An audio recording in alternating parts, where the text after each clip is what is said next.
Playoff time, the semifinals here in the Florida Basketball Association. Game 1 features the St. Pete Tide and the Clermont Crocs. Hello, everyone. Jesse O alongside Alvin Delvey, Jerry Pettit, and the whole crew here, willing and ready to bring you FBA basketball. And we're at a little bit of a different location today. We are in Lake Brantley, not in our Winter Park location where our bubble season was being held.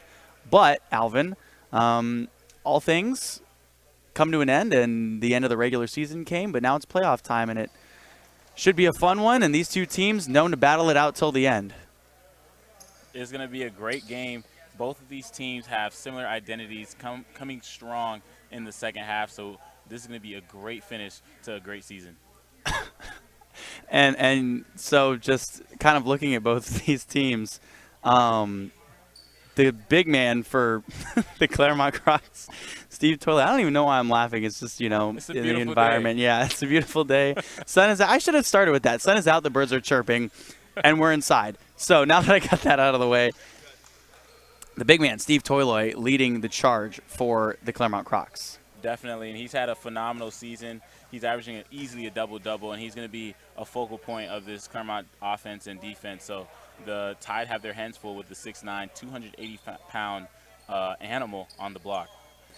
And on the other side for the St. Pete Tide, A.J. Williams is back. He's one of the leading scorers in the FBA, 26.7 points per game, 10.9 rebounds, and 61% from the floor, 72% from the free throw line, but hasn't made a three yet, so maybe he's looking for that in this ball game. Yeah, in his game, he's a pure slasher. He's able to get activated by getting in transition, get transition buckets, turn defense into offense, and he's a high riser. So definitely look for him to have a big game in this one. His team's going to need it.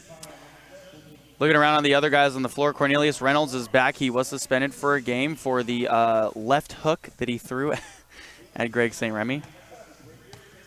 And we're going to listen into Hank Taylor, our public address announcer, as we're about to observe a moment of silence for the 20-year anniversary of September 11th. And all of this game and all the playoff games are dedicated to those who lost their lives in the September 11th attack in 2001.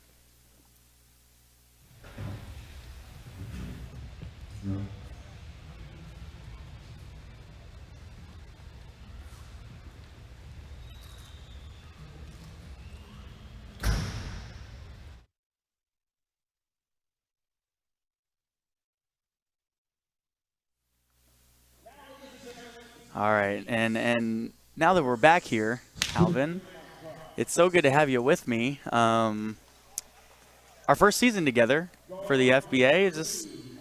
Let's just kind of talk about what we think so far. How has everything gone? Your first season with the FBA, my first season, how's everything gone for us? It's been great. We've gone so far. We've came so far, and to get to this point, it just seemed like such a long season. But we've shown a lot of great basketball, and this right here, we're going to have a great game. Two teams playing their hearts out. We're going to see a lot of fun matchups. I want to see Cornelius Reynolds and A.J. Williams. I want to see that matchup.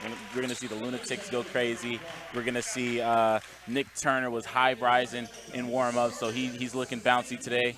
We're going to see a lot from both of these teams because they understand the situation is do or die. So you have to win this game. We're going to get these teams best. So new location, new attitude, and this is what we wanted. We're coming off of a great weekend of games, you know, you and I. So, oh, we are. Yeah. We, for those of you that out there that don't know, Alvin and I called a 4-hour football game last night in which Edgewater won the Battle of Central Florida and by a touchdown against the Jones Fighting Tigers. And that was one heck of a game as well. Electrifying. 4 overtimes took us well into the night. But and coming off of that, coming here, I'm expecting nothing less. We're going to have two teams, two premier teams in this league going at it, competing, and really fighting for a championship.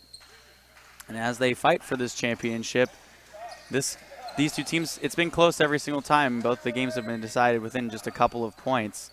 St. Pete has won both of them, so even though they have identical records at 11-3, it turns out that St. Pete is on top for the second seed. So this is the 2 versus 3 seed here in the FBA.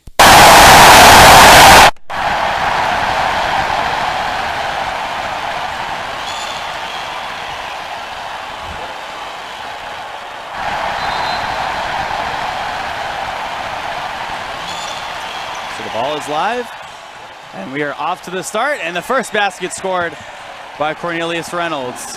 And we're gonna see a lot of that in this game. You gotta love a quick score by the Crocs.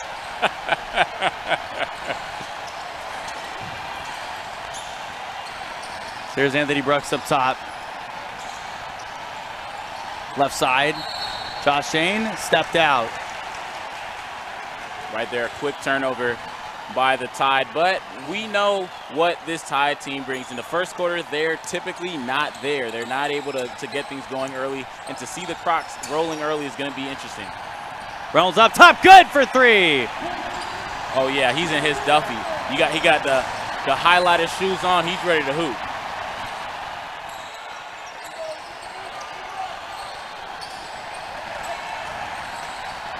There's Anthony Brooks, good for the mid-range jumper. Excuse me, that's A.J. Williams. A.J. Williams stepping outside of the lane and knocking down a jump shot, trying to force guys to guard if he can get more lanes to the basket.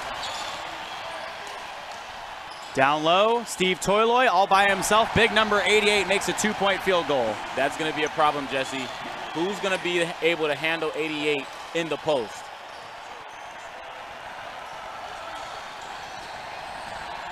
Josh Shane down low, double teamed, and he is fouled. Getting to a dangerous spot. Early on, you're going to see these teams try to fill each other out. Crocs going to an early jump, but that foul goes against number 2 for the Clermont Crocs. That's Cornelius Reynolds. These two teams are very similar in identity, both averaging about 113 points. Obviously, the Crocs have them beat in rebounds, but these two teams are very similar. Long, and now Reynolds turns that one over. The steal by A.J. Williams. And then A.J. Williams turns it over.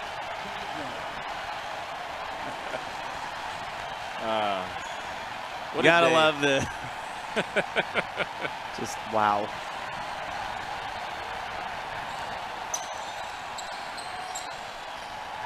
Here's Cody Hoff, left side.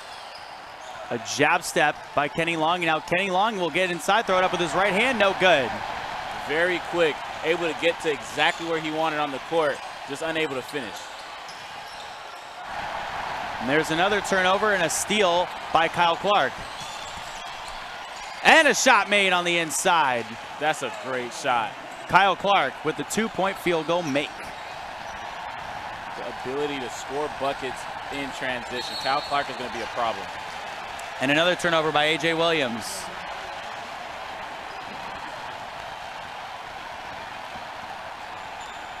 A 9-2 ball game. 9.5 minutes left to go in the first quarter.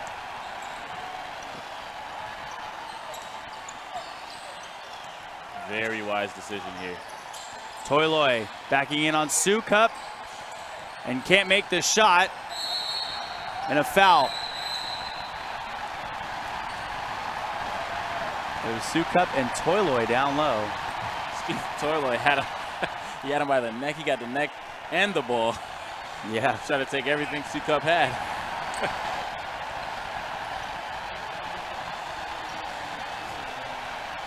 Well, it's quite a few difficulties here today, but you know. If you couldn't hear it. Well, it's just not just that, but everything.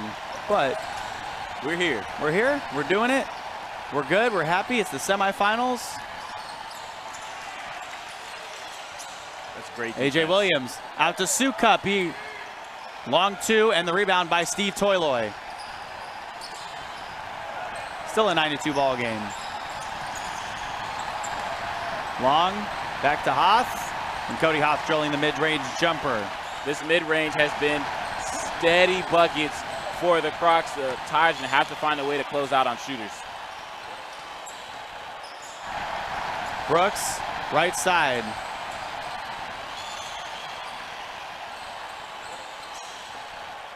Ooh. The spin in by Bargman, no. The second chance, no. And the third one, he's fouled. That's great work by Chris Reynolds to come and help him out because that's a clear mismatch. But Bargman staying with it and getting a free throw attempt. That foul goes against Kenny Long. And that's what you got to do there. You're clearly outsized. We don't have to talk about the height difference here, but you just want to fight as hard as you can on that block, as long as you can.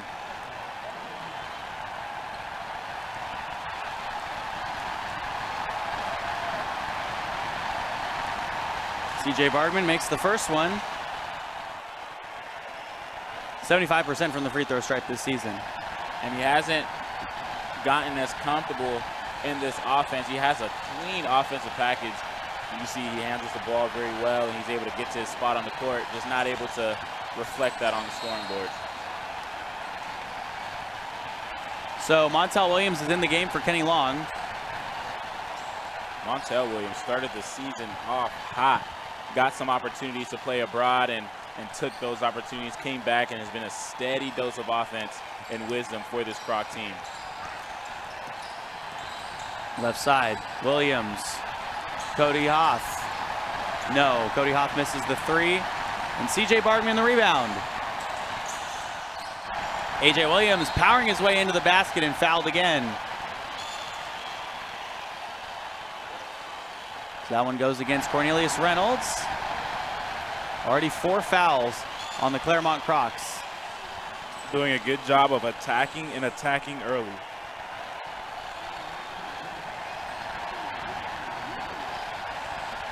Brandon Parham, Braden Carter with us today doing stats as AJ Williams makes the first one, his 3rd point of the ball game.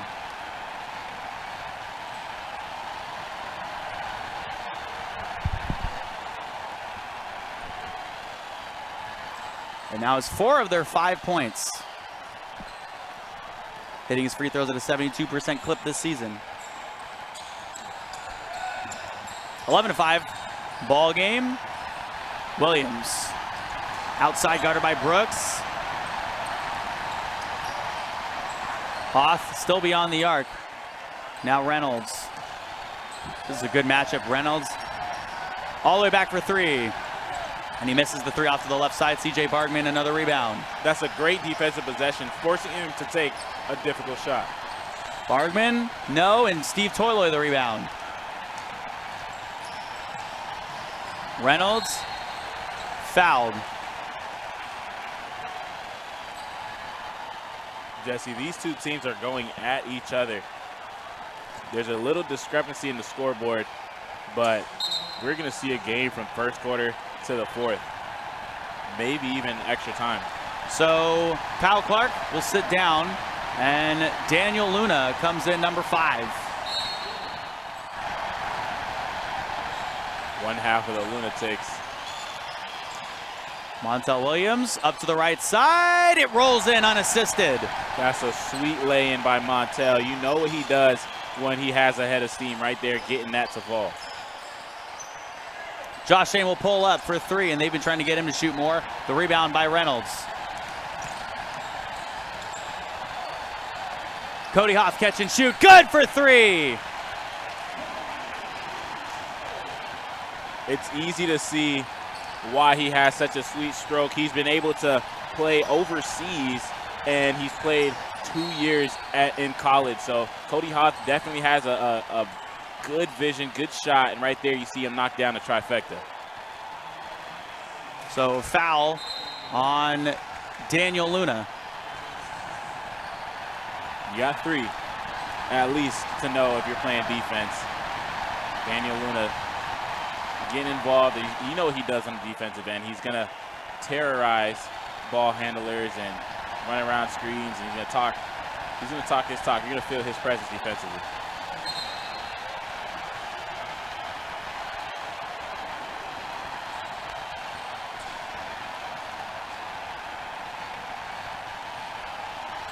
Josh Shane mentions the second one. Cornelius Reynolds the rebound. Shane with 1 point, 16-6 to score in the ball game. Already 5 team fouls on the Clermont Crocs. Mo Williams, that one just rolls out. And loose ball on the floor.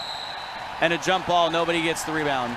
But that effort is what's going to win the game. Cornelius Reynolds averages 26.5 points and get this 11.8 rebounds. So definitely does a phenomenal job getting boards, getting aggressive. He does on the defensive end, getting about 2 steals a game. So Cornelius Reynolds is going to be that workhorse for the Crocs, and you've seen it early on, and is going to carry through all 4 quarters.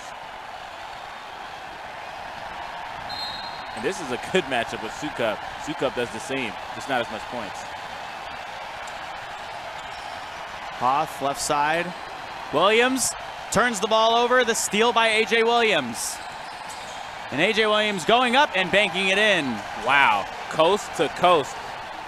Give me the rock and get out of the way. That's what A.J. Williams does for this team. Steve Toyle fouled down low. A.J. Williams going over and talking to Mike, letting him know that there was a little bit of contact there, trying to get him to understand that these guys are coming after him. But that's what you're going to get in a game that means as much as this. There's going to be a lot of going on, a lot of contact.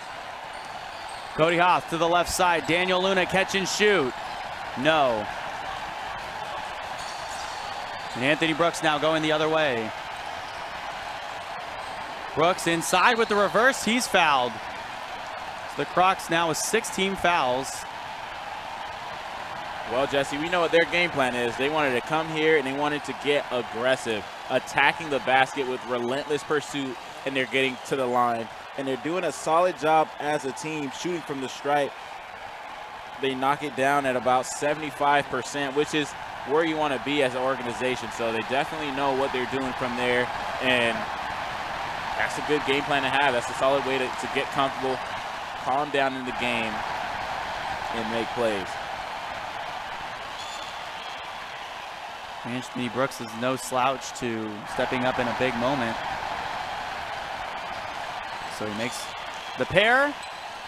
It's a 16-10 ball game, under 6 minutes to play in the first quarter. Speaking of the first quarter, we got to talk about intros. And that was just not turnover by Daniel Luna. A good entry pass. But hey, how about that? Look who just checked in. My guy. Mario Maldonado in the game now. No, Jesse. What? Oh, David Luna. David Luna is in the game. What are we doing here? So in the game for the Crocs, David Luna, Daniel Luna, Kyle Clark, Steve Toyle, and Montel Williams.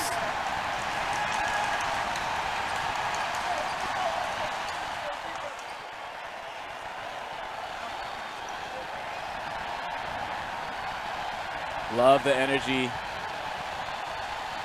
this Croc organization brings, but sometimes it hits you in the back. So a defensive 3 in the key. Here comes Anthony Brooks.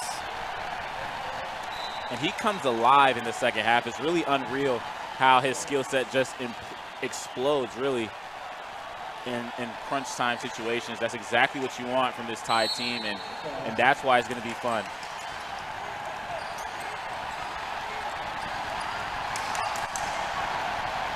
Love this. You love the energy of the Luna twins, and a foul on Daniel Luna.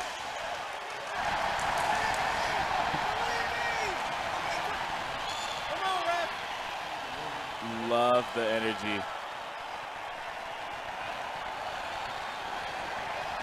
But the only concern is you don't want to give up too much fouls early on in the game, because in the second half, things can get crazy. Yep, you know that St. Pete has been a second half team all season.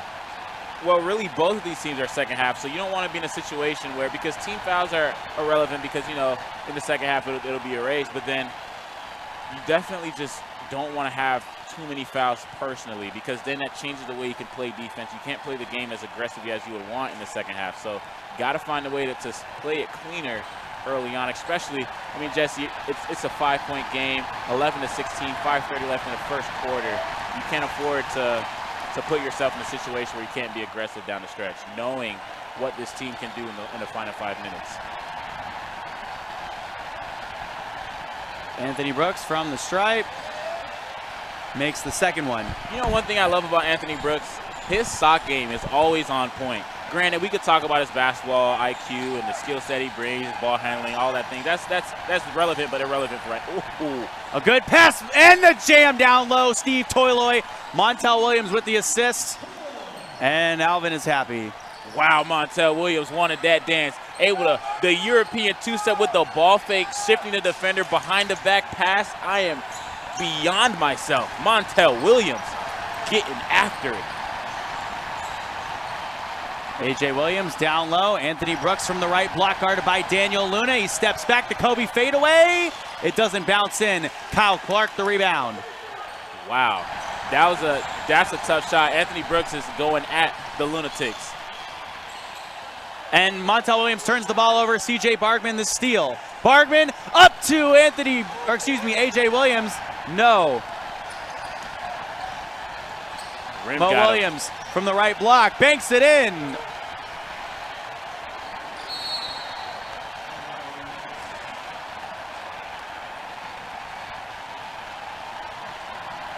Wow. This game, we're going to see tensions flaring. It's the semifinals. Win or go home, Alvin. Jesse, they're already flared out. Look at these guys. They're playing with their hearts out, and tensions are imploding as we speak. We got guys on the bench wanting to get on the court, talking to the refs. Everyone's talking to everybody. This is going to get wild, but that's what these two teams bring. These two teams bring energy. They bring passion. And when you have those two meeting each other in such a tense moment, you're going to get some crazy stuff, but we're also going to get some highlights. Double technical on Daniel Luna and Mike Butler.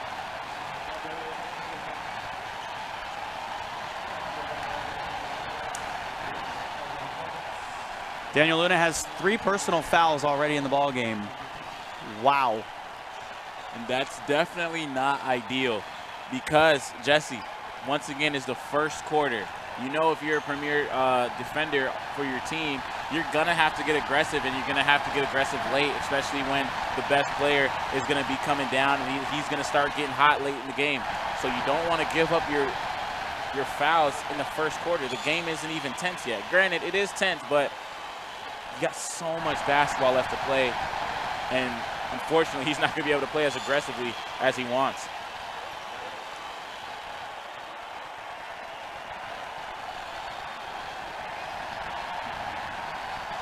(20-13) on the double technical. 4.5 minutes to play in the first quarter. I'm loving the play from both of these teams, though. I love how the Tide are getting aggressive. They understand what they need to do. They're attacking the basket, and once the Crocs have to start collapsing on that, you're going to start seeing their three-point balls fall and those mid-range jumpers fall. And on the other end, the Crocs, they've been able to just facilitate. We see Montel Williams have a fantastic highlight play, getting that behind-the-back pass and a Steve Toiloy dunk, and we've seen a lot of transition buckets. So both of these teams playing towards their strengths and making plays. But we do have to clean up some of these fouls, some of these silly fouls we're seeing early on in the first quarter, because it's not necessary. And right there we see the offsetting technical fouls, but early on in the game, you want to keep it as clean as possible, Jesse, because we know how crazy it's going to get in the fourth. There's going to be huge runs. Both of these teams are capable of doing so. So just want to see that cleaned up. But other than that, I'm having a fantastic time calling this game. Me too. A 20-13 game. You know who else is having a fantastic time? He's got glasses on, beautiful black mask, the Bose headphones, listening to us every second of every game. That's right, ladies and gentlemen. The fantastic and bewildering Jerry Pettit is with us. And my, oh my, the Jerry Pettit. It's not a. He is the one and only Jerry Pettit. And the worst part about today is you can't see his illustrious beard. Wow, and he just informed me he just ordered some new beard balm. Oh, really? So I'm gonna So you guys have to tell me, what kind of beard balm do you think he uses? Because, you know, obviously I can't grow facial hair. So it was mocha something, and honestly, the reason why I'm I understand because, oh, wow. A.J. Williams banking it in. Barreling his way into paint and getting that to fall. A.J. Williams going to have himself a fantastic game per usual. But going back to the most important pressing issues, I have to find a way to get to his house, you know, because they drop it off. It's Amazon. They drop it off at the front of your doorstep. Yeah. So I got to find a way to get there and grab that real quick and, you know, before. I feel like he's a Shea Buttercream kind of guy. Long two, not hit by David Luna. So he misses the long 2-point field goal. And this is scary. Mike Butler to Maldonado for 3. The shooter's roll. But AJ in transition is a scary sight. You got to find a way to close him off and cut him off. Ball down low, and A.J. Williams throws it down. We are all tied up at 20. And this is going to be good. The stars are shining on both sides.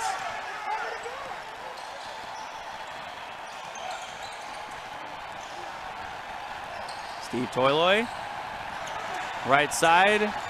Reynolds up with the left hand. He is fouled. So on the floor right now,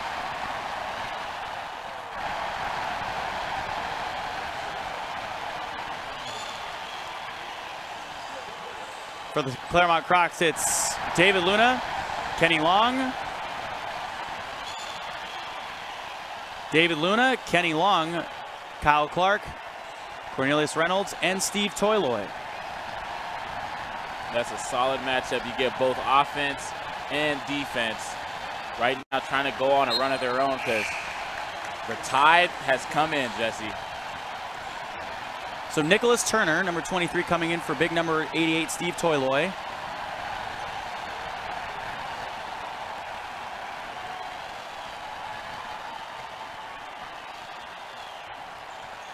And Reynolds misses that one. The rebound by Zell Murphy. So now in for St. Pete, it's Richards, Maldonado, Murphy, Williams, and Mike Butler taking a 3 off the front. Maldonado the rebound. Maldonado by himself, now pushes it left. 2.5 minutes to play. And a foul down low. That one's gonna go against David Luna.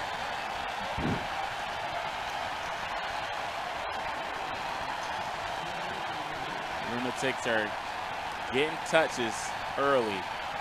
That's my only fear though, because I understand when you play defense, you're gonna get a couple off of you, but you just don't want to blow them all in the first quarter. And Richards hits the first one. They've got ham and turkey, mashed potatoes, some cornbread, and some homemade lemonade from that free throw stripe. It's only the first quarter. St. Pete's first lead of the day, and now they're up by 2. Coming from the stripe. Clermont Crocs with 8 team fouls this quarter. They're still in the first quarter of the game. The fadeaway jumper by Clark is no good. Airmail. I think this time I want a beard bomb. Williams is fouled. 9 team fouls in the first quarter. Jesse, they're having a hard time staying in front of this Tide team and doing so without fouling. I understand the contact, but man, you know they're calling now. They've called it 9 times, so you got to find a way to lay off of that. A.J. Williams is lethal in transition, difficult to stop, but you got to come together as a unit and get on your high horse. The foul goes against Kyle Clark, who will now come out of the ball game, and Cody Hoff is back in. It's going to be a breath of fresh air. Cody Hoff's going to come in there. He's going to be able to get some offense for them. It feels like the Crocs haven't scored in a while. So the first one goes in.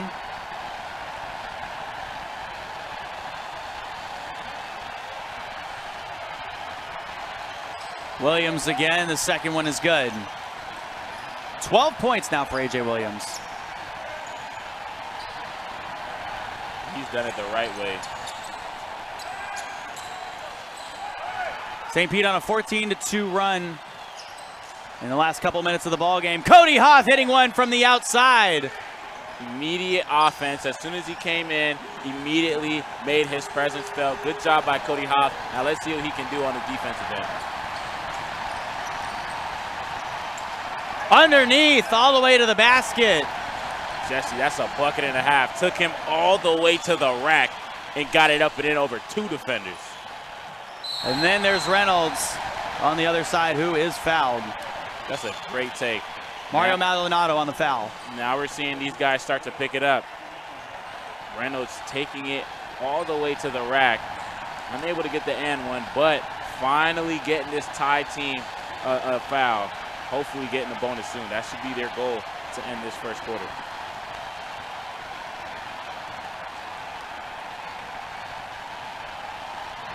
Reynolds hits the first one. He's shooting 66% from the free throw this season, and with 1.5 minutes to go here in the first quarter, it's a 26-24 ball game. He's the clear offensive mastermind for this team. Their lead scorer, second leader in rebounds, and he just does very well defensively. He's a true leader on this team. They need him to have a fantastic game because he's going to have to battle what the production A.J. Williams brings. C.J. Bargman, right side. Guarded by Reynolds. Few dribbles in. Sukup, right corner, pumping it. Air ball. Rebound Cornelius Reynolds. And then he will be fouled in transition. So Cornelius Reynolds pulls down the rebound on that one and then immediately fouled in transition. Both of these teams excel in transition, trying to find a way to utilize that, but because both teams do it so well, they understand how to stop it.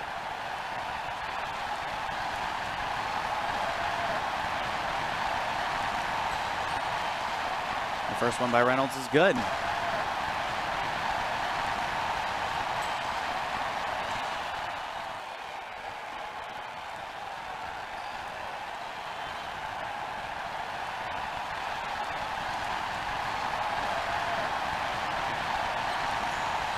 And the second one is also good. So now the lead back to the Clermont Crocs.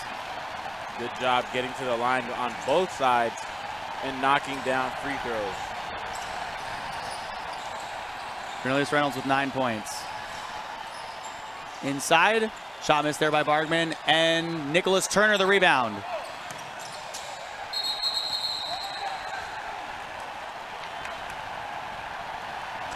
Turnover by Sean Sukup. Nick Turner accidentally just passed it to him on that fast break. And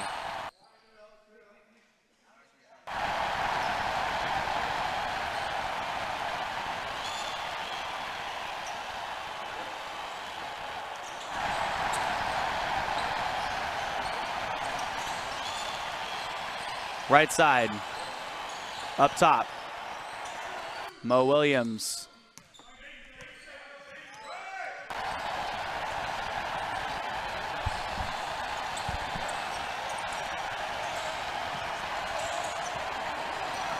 Another, and the rebound by Reynolds. Now Cody Hoff misses that three, and the rebound by Anthony Brooks. Other side, shot missed down low by Zell Murphy. And the rebound by Mo Williams. And a turnover by Nicholas Turner, the steal by number 1, Brooks. Shot missed there by Bargman, out beyond the arc.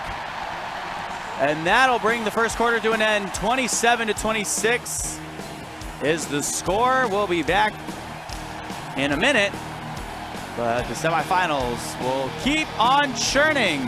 So stick with us.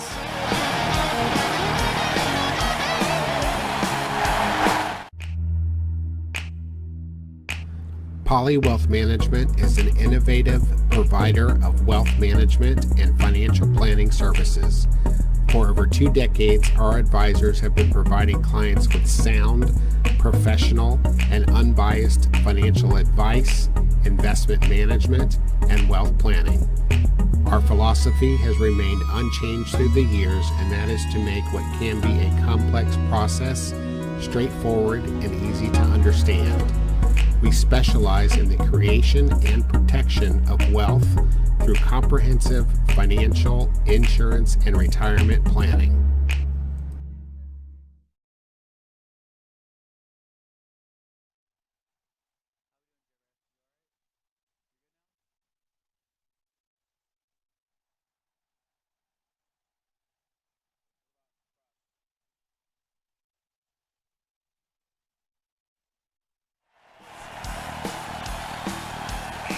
St. Pete shoots 15 free throws in the first quarter, and they made 13 of them, and the leading scorer is A.J. Williams with 12 points, 80% from the field, 100% from the free throw line. Cornelius Reynolds, the leading scorer for the Clermont Crocs, 4 of 6 from the free throw line. He shot all of their free throws in that first quarter. He's got 9 points, 2 of 4 from the field. So 15 free throws compared to 6 free throws. The mentality of these two teams are clearly shown in the amount of free throws they've taken. So in the game right now for the Clermont Crocs, Steve Toyloy, Cornelius Reynolds, Kenny Long, Cody Hoth, and Kyle Clark. And for St. Pete, it's Josh Shane, Anthony Brooks, Sean Sukup, CJ Bargman, and this is the man, A.J. Williams, who goes underneath, misses that shot. Steve Toyloy the rebound. Reynolds, left side, now underneath, the reverse, no good. And we'll credit the rebound to Sean Sukup. He got the hand on it first. And there's A.J. Williams down low with a pass from Josh Shane. The Tide's doing a good job of bodying up the ball carrier so they're not able to see the guys leaking out. Did a good job on Kenny Long, not allowing him to see Cody Hoth on that last run out. And then when they get the basketball, A.J. Williams able to body up Chris Reynolds and get that layup to ball with contact. Toyloy the assist and Reynolds the make. That's a great job. Big fella moving the basketball around. Reynolds now with 11 points underneath. A.J. Williams with a pass from Josh Shane. Caught them sleeping. The backdoor cut. Classic move in basketball when your defender's not paying attention. Good job by A.J. and a great job to recognize it and throw in the basketball. St. Pete back with the 1-point lead. Clark fouled. He made the shot. And the foul goes against C.J. Bargman. That's a good job by Clark. He has a solid mid-range skill set. He's able to really take over a game with his ball handling and his ability to get to his sweet spot right there. You're seeing how sweet that spot is. Great job by Kyle Clark.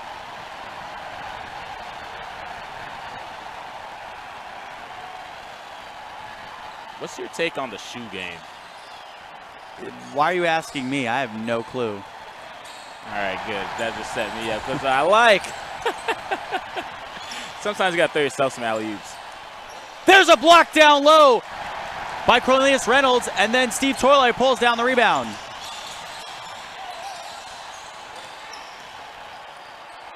Cody Hoth unassisted inside. Well, Jesse, let me tell you something. The way this game is going, it seems like Cody Hoth is going to be the key to victory for this Clermont Croc offense. They have to find a way to get him the ball more often. He is on fire. 33-30. Reynolds fouled from behind by C.J. Bargman. And in situations like this, when everyone had time to prep, they're prepping for Cornelius Reynolds, they're prepping for Kenny Long, they're prepping for Steve Toyloy. You see how they're reacting every time they touch the basketball. However, they are not prepared for Cody Hoth and what he's able to bring to the table. He is on fire. He needs the basketball. He needs it more often. That's just my take on it. We'll see what they'll do with it. A three, a little bit strong, and the ball going the other direction. Well, in our little delay this morning, he was able to lift a few weights probably with Steve, the way that ball came out. Maybe even with the Jer Bear. Got a little bit of bench pressing. You know what I was thinking today also? Jerry's eyes are beautiful. Jerry, look at me real quick. Oh man. Oh, man. I understand Aaron's obsession now. I understand why Aaron acts why the way she chose acts. him, yeah.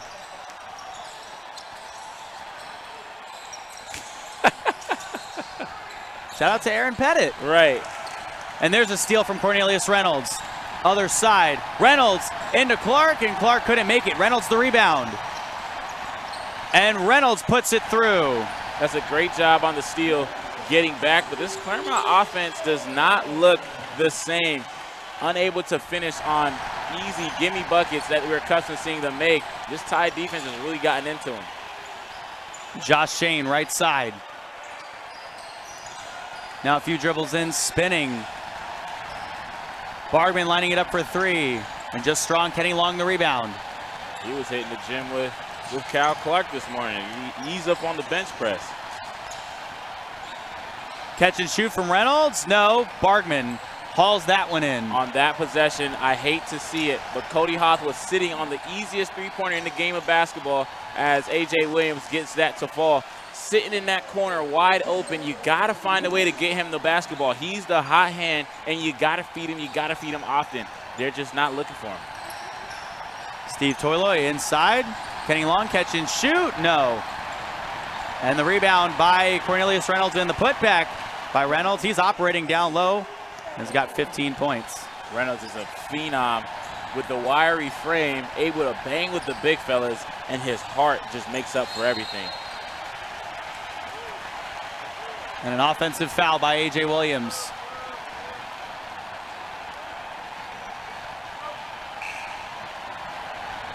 Here comes Mike Butler for Sean Sukup.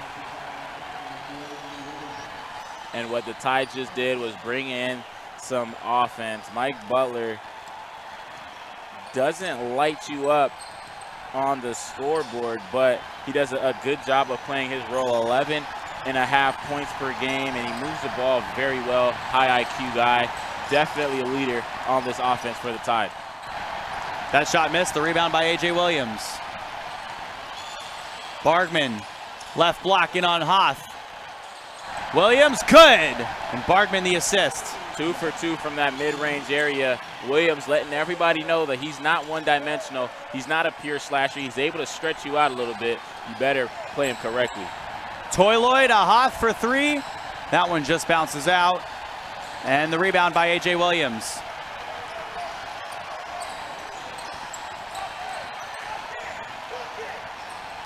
Shane misses that one. Toiloy on the other side. And now Toiloy will turn the ball over. And on that one by Shane, just the hesitation was really got him. It's difficult to pump fake and then reset and then shoot that shot. So you want to see him take that in rhythm.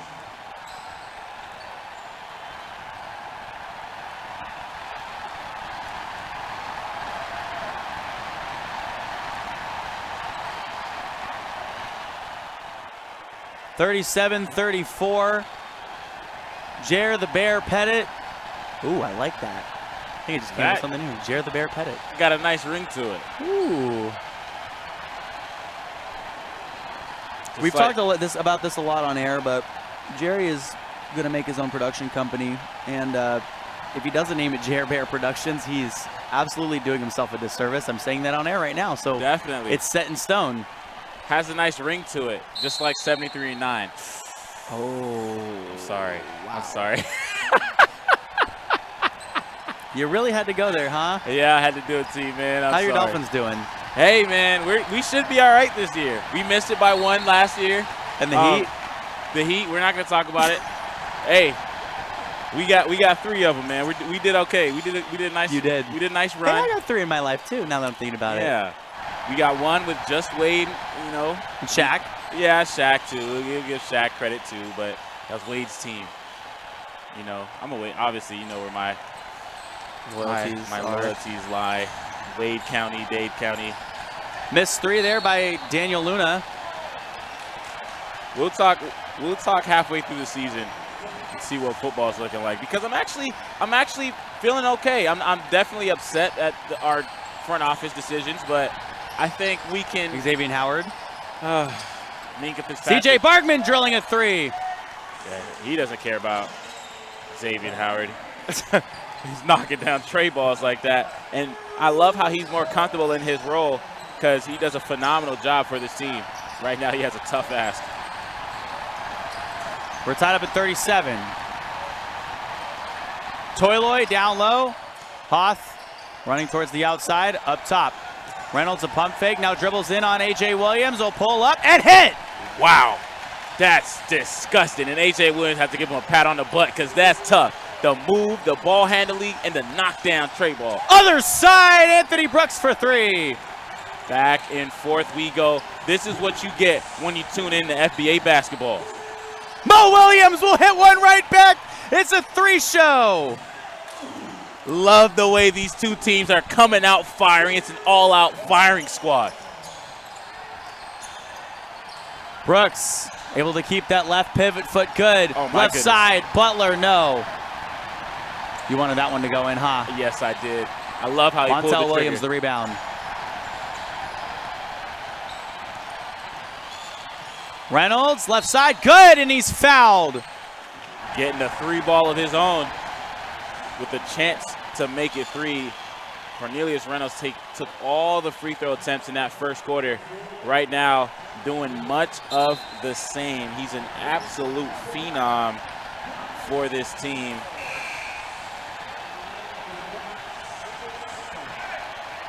And it really makes sense when you look at his resume. He selected all-tournament in 2019-2020 season, and he has aspirations to be a Division I basketball coach. And as we all know, if you're going to be a young coach, you have to have the pedigree to back up what you're saying. It's hard to do if you're not coming out here balling. So the way he comes out here and he plays with his heart and he plays the game the right way, it'll definitely help him when he tries to transition into that next stage in his career.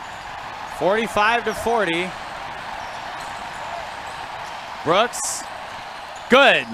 That's a good shot right there. Face guarding is very difficult because you can't see the rim. Now he has to battle with Steve. Toyle from the right block. Up with the right hand, it's good. The steal from by Montel Williams. And Montel Williams taking it, and making it. Wow. Taking and making. Shaking and baking. Wow, that made me want bacon. Oh, but that's a great shot by Montel Williams. Walk-off 3. Bargman catch and shoot is no good. And rebound by Turner. Well, I got a question now since we're talking about bacon. No, please, no. So, do you like it super crispy? Medium crispy? That's where I lean. That's my loyalties lie. Or I've had a friend who likes it basically, she said chewy. Oh, absolutely not. I'm a medium guy. Okay, yeah. So even though I like my steaks well done. Medium well. If they know how to cook it right. They got to know how to cook it right because I want it to be juicy. I want it to be fully cooked but juicy. So that's why I say medium well. Because if you say well, sometimes they just, oh, wow. The steal from David Luna. Williams to Reynolds, and Reynolds putting it through. So Williams the assist. I wanted Reynolds to take the rim off. I wanted to lob off the backboard, but yeah, you know, that was efficient. They got the bucket. That's great defense by Luna, though. Under 4 minutes to go in the second quarter. Maldonado fouled and made the shot. He came into this game with only 2 points in the season. Wow. And now he's using that frame to bang with the big fellas, make a little bit of bacon of his own.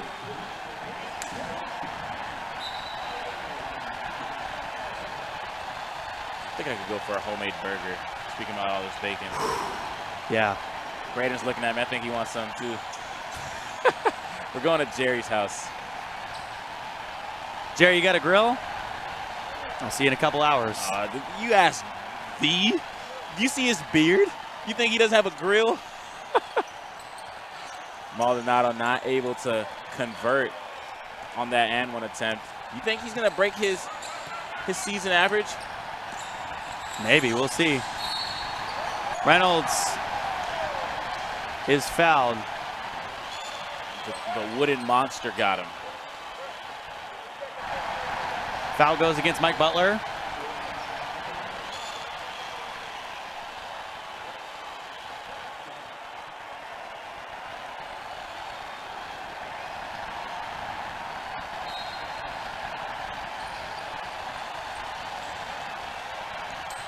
So St. Pete's starting to pick up more fouls in this quarter. C.J. Bargman's got 3 personals already. Montel Williams off balance. It's good. That was great defense, trying to draw a foul, but Johnson understood that and pulled his hand away. But the way he made that shot is insane. Maldonado, one dribble, puts it up. Reynolds back down with it. You got Luna leaking. He's not able to get that ball to him. A 10-point lead for the Crocs. Reynolds in on Williams. And pulls up from the free throw stripe. Richards the rebound. Here he comes. And the steal by Mo Williams. Wow, taking care of the basketball is definitely an afterthought. The rebound. Dominic Johnson ahead and a turnover. Like I said, definitely was not in the game plan to take care of the basketball. Neither of these teams doing a good job at that. Averaging about 19.5 turnovers for the Clermont side and 21 for St. Pete. And you know what I'm going to talk about. The assist to turnover ratio is definitely not the greatest. We got 20 to 19 assist to turnover ratio for Crocs and 19 to 21, a negative turnover assist ratio for the Tide. Will they be able to take care of the basketball going forward? Hey, what is up, everyone? My name is Susie, and I'm a full-time partner streamer on Twitch.tv. I've made it my mission to help gamers win in every area of life. So whether it's helping you win in gaming by teaching the latest tips and tricks on whatever games you might be playing, helping you win in fitness through my daily fitness streams, or even just helping you win in your week, we're building genuine community, and we've got a place just for you. So I want to encourage you right now to follow me over at twitch.tv/SusieLive. I stream Tuesday through Saturday, starting at 10:30 a.m. Eastern, and we hope to see some of you soon.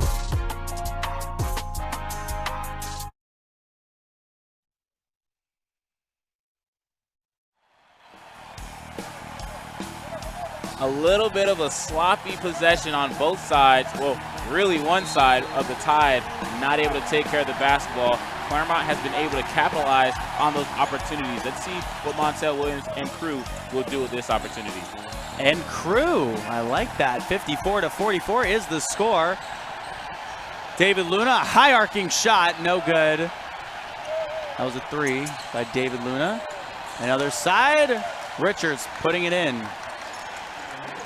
It's a good job by Richards, running, seeing the defense and moving the basketball around and really intimidating and making them not want to go up for that block. The three, no good by Cornelius Reynolds. So he's CJ Bargman, who did foul out in their last game of play.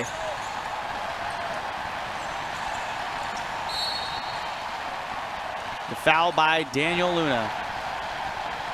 Right there, CJ Bargman, understanding that you got Luna on him, you outweigh him, you really just outsize him in general.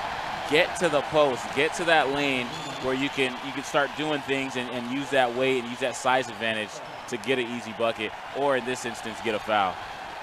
Good IQ play.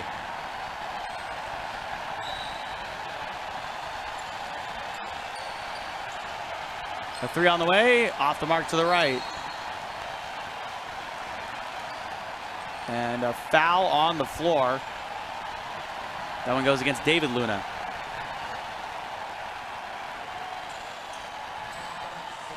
So, Luna Twins combining for 5 personal fouls already. Early on, and that's definitely not what you want to see, because you know what they bring in the second half of these games. They're so aggressive defensively. You want them to stay aggressive. Ooh. Mo Williams traveled, so he turned it over. And that was a great move, but unable to keep that pivot foot down. I didn't necessarily see it, but I trust the officiating crew. They have the toughest job on the court, and they've done a solid job thus far. One dribble and a three. Good by Mike Butler. First one missed. Second one got the shooter's roll. The next one is probably knocked down. You got to close out on Mike Butler. He's been efficient from beyond the arc. Mo Williams.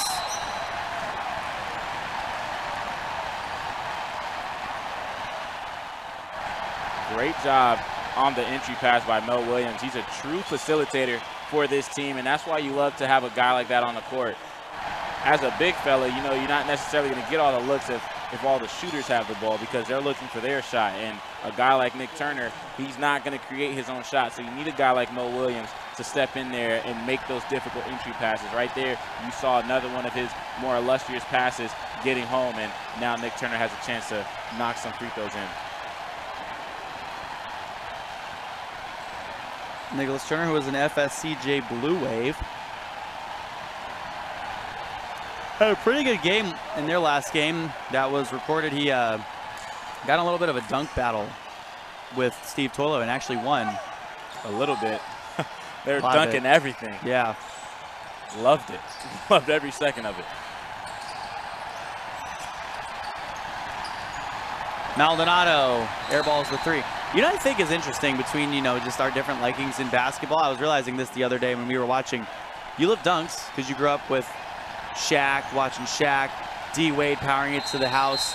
I love threes because I grew up watching Steph and the Splash Bros. Definitely, yeah. I 100, and that's just a style that I play in general. Like when I play video games, I get guys that can dunk. Like I always make sure 2K, I've created a player. This guy has to dunk. If he's not able to dunk, I'm not going to use him. How many hours of 2K do you think you've played in your life? In my life? Yeah. Oh, unlife and a godly amount. Because in high school, that's literally how I studied film. Braden Carter, our statistician, is saying he's played 0 hours of 2K. Braden, I love you, but hey, man, we're going to have to work on that, dude. I know you got homework, but, I mean, this is the real goods. Wow, 0 hours. I am beyond myself. Well, he's still young. The Euro step inside. Richards makes the shot. Gotta love the European two-step. And look at his face. He says it's regular. We're expecting to see a lot more. The flashiness out of Richards. 20 seconds left to go in the second quarter. And a foul on the floor. That one goes against Dominic Johnson.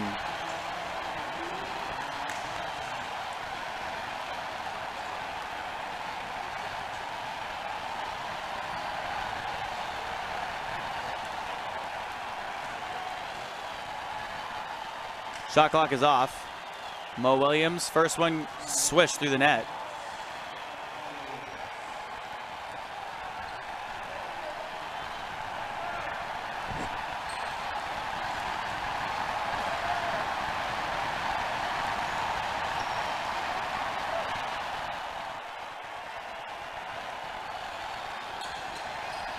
Mo Williams knocking him down at 78% this season.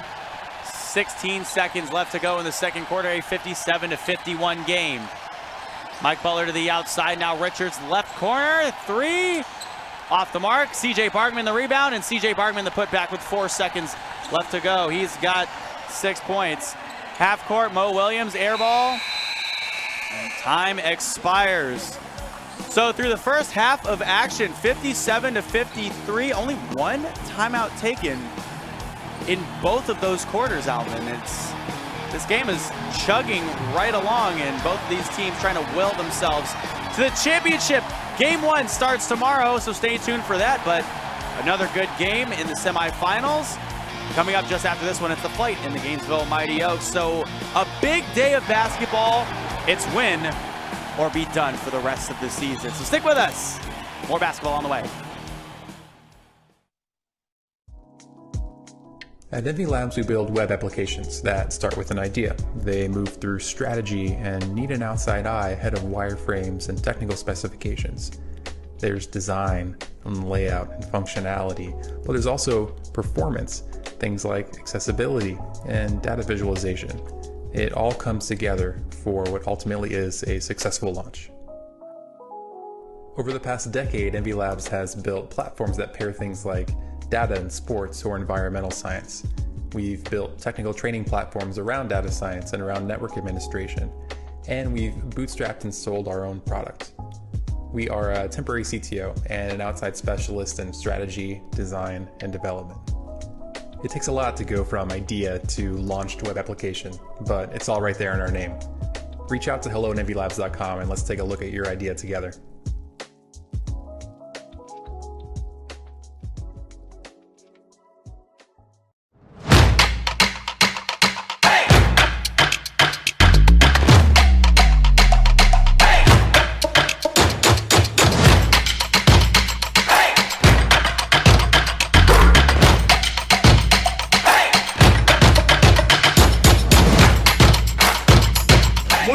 Fries and shakes Oviedo Mall. Best burger you'll ever eat. It's worth the drive.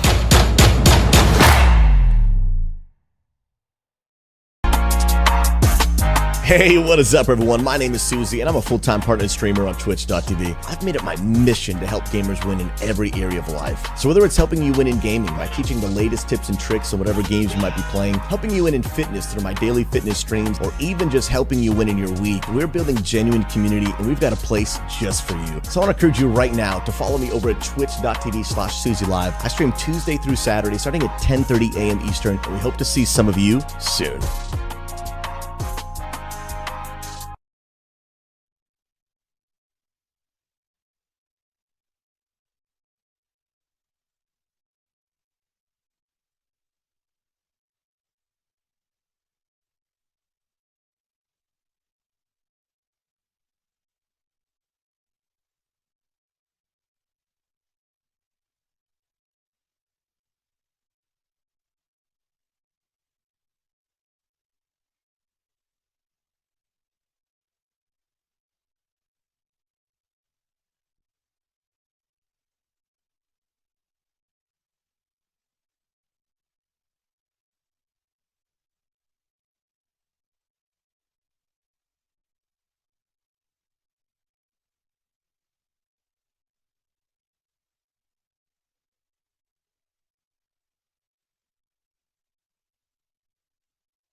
Poly Wealth Management is an innovative provider of wealth management and financial planning services. For over 2 decades, our advisors have been providing clients with sound, professional, and unbiased financial advice, investment management, and wealth planning. Our philosophy has remained unchanged through the years, and that is to make what can be a complex process straightforward and easy to understand. We specialize in the creation and protection of wealth through comprehensive financial, insurance, and retirement planning.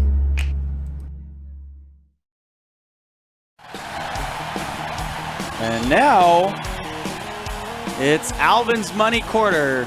12 minutes up on the clock. It's a 57-53 game. Jesse O, Alvin Delvey, Jerry Pettit, Brandon Parham, Braden Carter, and everyone here at the Jerry Bear Productions bringing you the FBA semifinals presented by Poly Wealth Management. Alvin, you talked to both coaches at the half. What'd they like? Well, on one end for the Crocs, they loved their defensive pressure, just did not like the transition buckets and the amount of fouls they were being called against them. So they're trying to find a way to clean that up. But outside of that, this is a great basketball team in the Tide. So they understand they're going to go on their runs, and they're just going to have to find a way to come back and counter the calls and really get back on defense in this transition. And for the other side, on the St. Pete Tide side, a little bit of a tongue twister there, but they just love everything that's going for them. They believe that they're a second half team, so they like the way they started off, so they just wanted to continue doing that because they know what they're capable of in that final 5 minutes.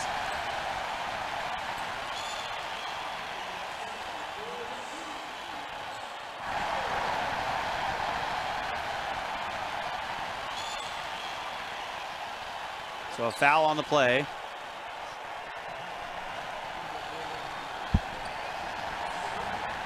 (57-53).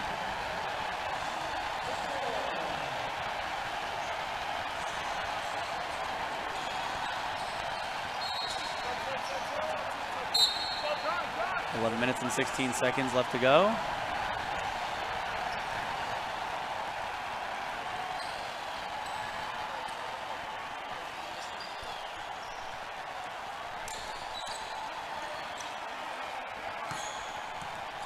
(59-53) the score. The spinning by Josh Shane, and he turned it over. Trying to do a little too much on that block.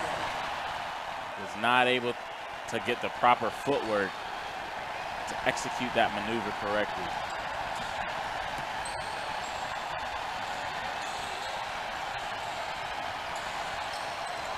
Here's Kenny Long. Inside up with the left hand. It's good.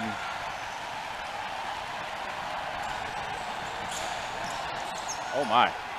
Richards getting handles to go and fall. Oh my goodness. A.J. Williams is a phenom, and right there able to get a couple behind the back moves and breaking defenders off with the finger roll.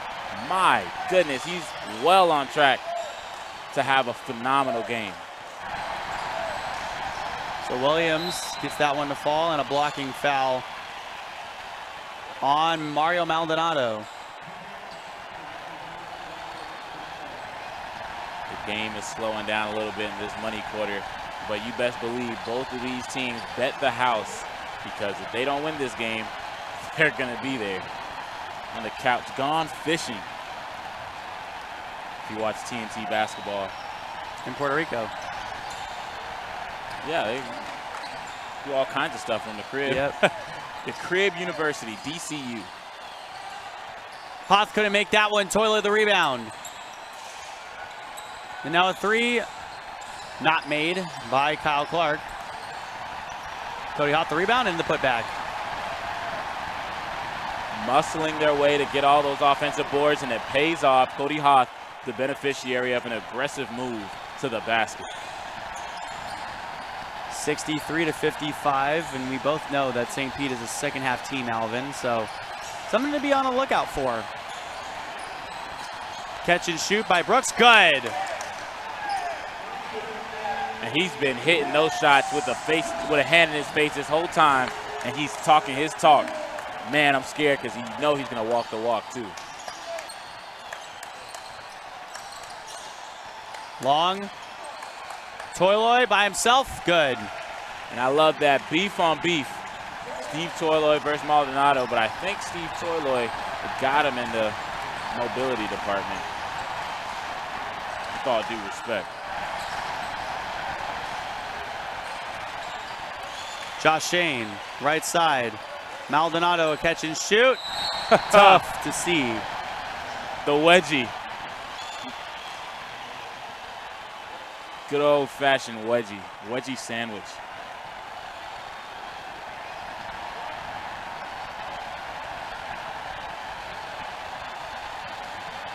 Nine minutes, 5 seconds left to go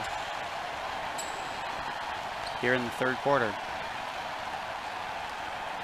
The wedge. The wedge.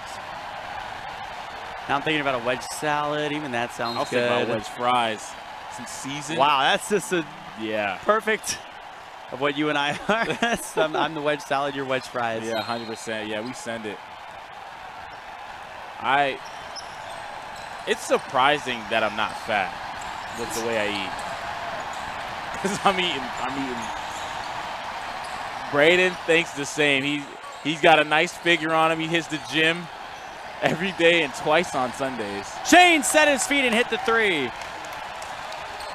That's a great shot by Shane. And you love how he's getting more involved offensively. You see him hesitate early on in the first quarter, but right there, no hesitation right there. Mamba mentality and knocked it down.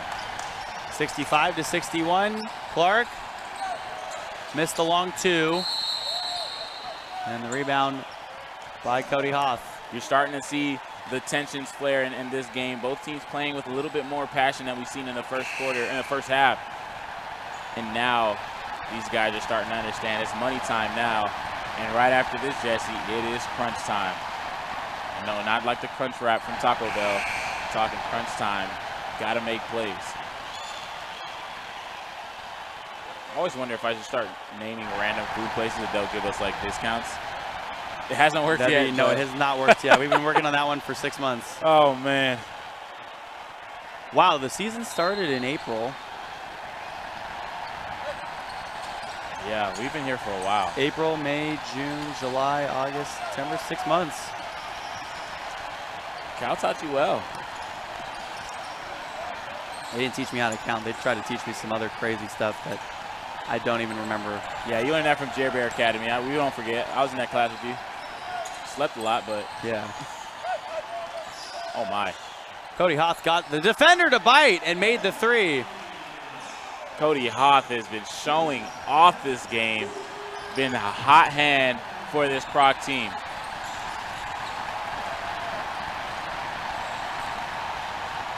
Bargman, no. And Hoth the rebound. 68-61, it's a 7-point game with 7.5 minutes to go in the third quarter. Reynolds fouled. A lot of fouls this game. Yes, to say the least. They're blowing that whistle.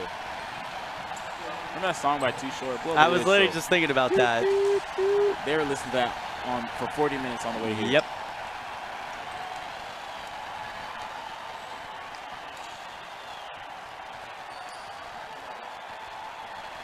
That was a good song. I wonder how tall Too Short is. He says he's shorter too than short. you. Yeah, he said he's too short. So. Reynolds makes the second free throw. Hitting him at 66% clip this season. Reynolds has had a phenomenal game thus far, and he's looking to go even harder. Shane off the front. Bargman the rebound. Brooks, Shane, catch and shoot. Good! The relocation by Josh Shane has worked, and it worked very well on that possession. Able to knock down another trifecta, getting it done from beyond the arc.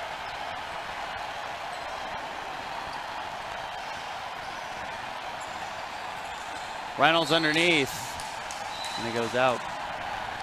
You know, I wonder what made him get that name, Too Short. I wonder if he was at like Busch Gardens or something and he wasn't tall enough to get on a ride and he was like, got it, Too Short. CJ Bargman has 11 rebounds. Wow. In the ball game. See the effort he's playing with. Cornelius Reynolds is 9, so he's close to a double-double as well. He's got 23 points. Both guys playing their hearts out. Bargman right now with the opportunity to get a jump ball and steal a possession for his team.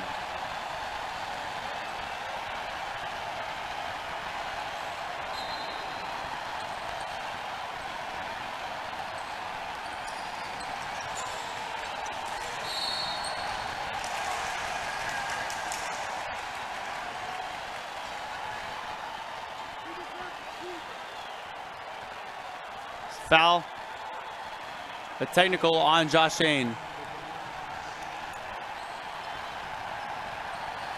Josh Shane was talking about prior to the jump, he got shoved just a little bit. I don't know how much theatrics was involved, so I wasn't necessarily paying attention to that specifically, but I definitely saw him get moved a little bit. I don't know how egregious it was, but it was egregious enough for him to plead his case. Wow, he could be an attorney. He's pleading. Montel Williams makes the shot.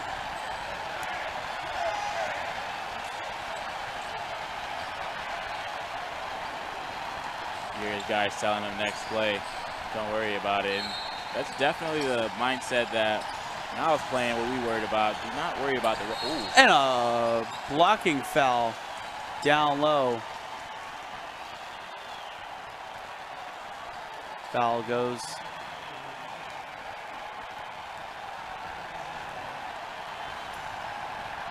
One goes against Zell Murphy.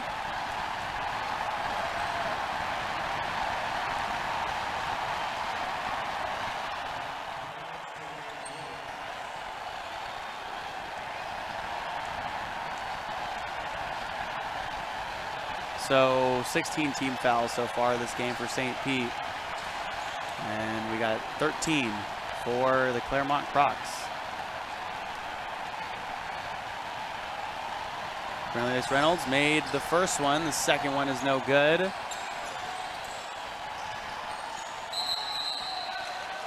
And Steve Toyloy traveled. That's a great effort play by Billingsley, able to get that ball from that middle spot and dump it off to Steve, just not able to turn that into buckets. Great effort by Billingsley.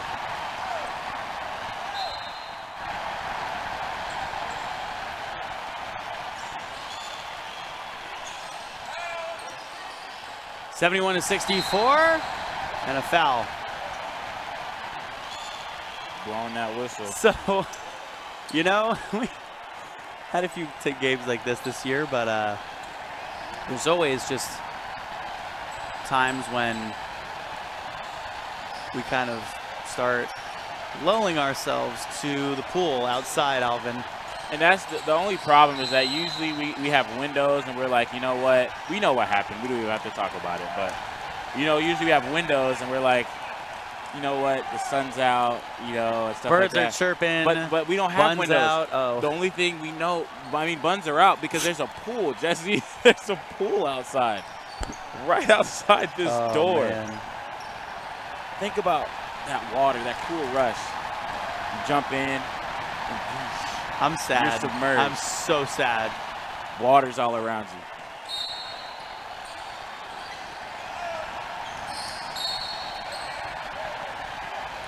Right there as Josh Shane took a dive on the ground, reminiscent of what it would feel like to dive in a pool, huh?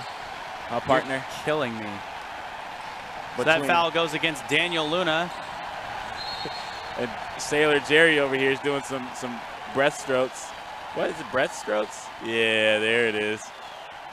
Not that much of a swimmer myself. You know, I could survive, but wasn't in no competitions. Yeah, more of a floater, as Jerry would say. I just had to tune you out. I just stopped listening a couple seconds ago. Just you think about potato wedges, bacon. You can talk to Jerry. Let me know when the action starts again. Well, we don't know because it's gonna get stopped. I'll talk to my stats guys over here who are taking care of me all game. You know what'll take care of you? Don't say it. The pool when it hugs you. It hugs you. It's skin. It's white on rice. That's how tight water is when it hugs on you. Jerry, can we turn off his mic for a little bit? Oh, you never thought about diving in a pool? Of course I've thought about diving in a pool. I stopped thinking about it once I broke my neck when I was 12, but That's not funny. That is not funny at all. The reason why I laugh for everyone out there, I'm not a horrible person. how do you cover that up? We're talking about a nice hugging sensation, and you just say you came out of left field, and you know the way my humor's set up. I'm sorry you broke your neck. For everyone out there, I'm gonna get him a neck brace anyways. So we'll make up for it. You better. Daniel Luna, Reynolds. Off the mark, and Daniel Luna grabs the rebound. So Luna to Williams. No. Reynolds again.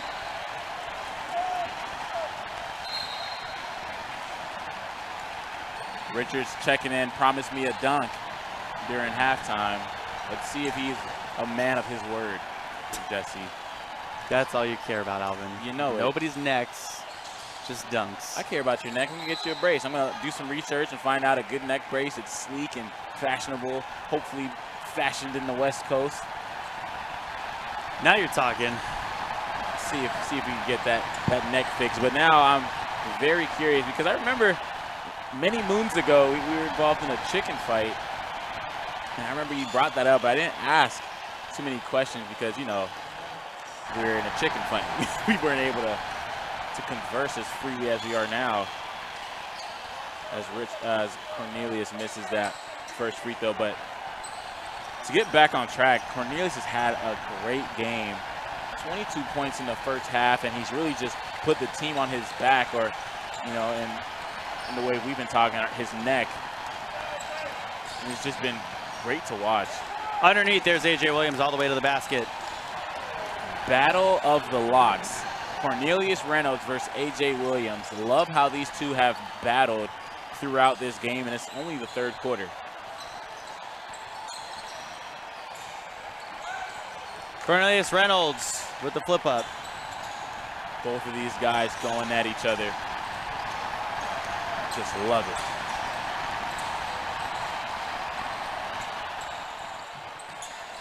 (74-67) the score. Bargman misses that one. And he goes right over into our commissioner, Greg Kite. Effort play right there. He wanted that ball a little earlier. As soon as he got done rolling, he was wide open. He would have been able to get that step to get an easy layup, but a little late on the delivery resulted in a tough offensive possession.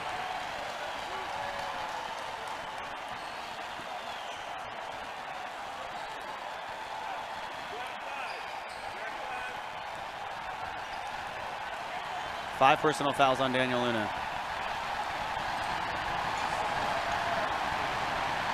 74-67 the score. You okay, Alvin? I'm not, because I was going to write it down, but it's way too much to write. I might as well say it. Oh, my. Richards couldn't get that one to fall. Zell Murphy the rebound. $1 million move, 10-cent finish. Shout out. And there's a throwdown by A.J. Williams. Whoa. That was a 10-cent move and $1 million finish. Shout out Nana June. Wow. It doesn't even matter what I'm going to say anymore, because like I was going to say something random, but now I'm tuned in, I'm locked up, ready to go. Seat's got no cushion, but it's okay. Nope. As long as AJ's rising like that. Ball's on the ground. David Luna calls a timeout. 5 minutes to go in the third quarter. 74-69 is the score. We will be right back here in the semifinals for FBA play.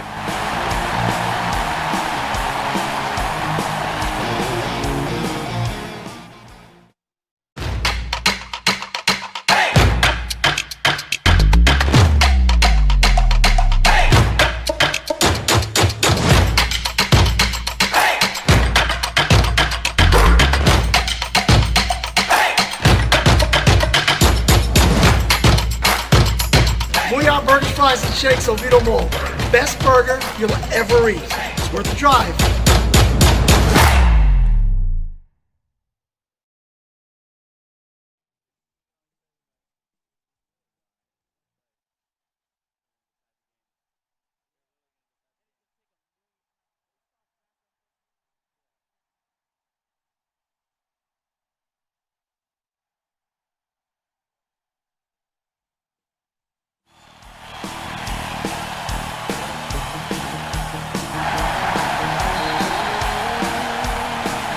5 minutes left to play in the third quarter. A 74-69 game.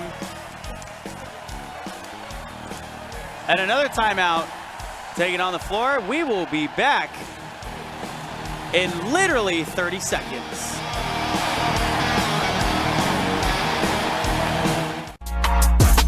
Hey, what is up, everyone? My name is Susie, and I'm a full-time partner streamer on Twitch.tv. I've made it my mission to help gamers win in every area of life. So whether it's helping you win in gaming by teaching the latest tips and tricks on whatever games you might be playing, helping you win in fitness through my daily fitness streams, or even just helping you win in your week, we're building genuine community, and we've got a place just for you. So I want to encourage you right now to follow me over at twitch.tv/SusieLive. I stream Tuesday through Saturday, starting at 10:30 a.m. Eastern, and we hope to see some of you soon.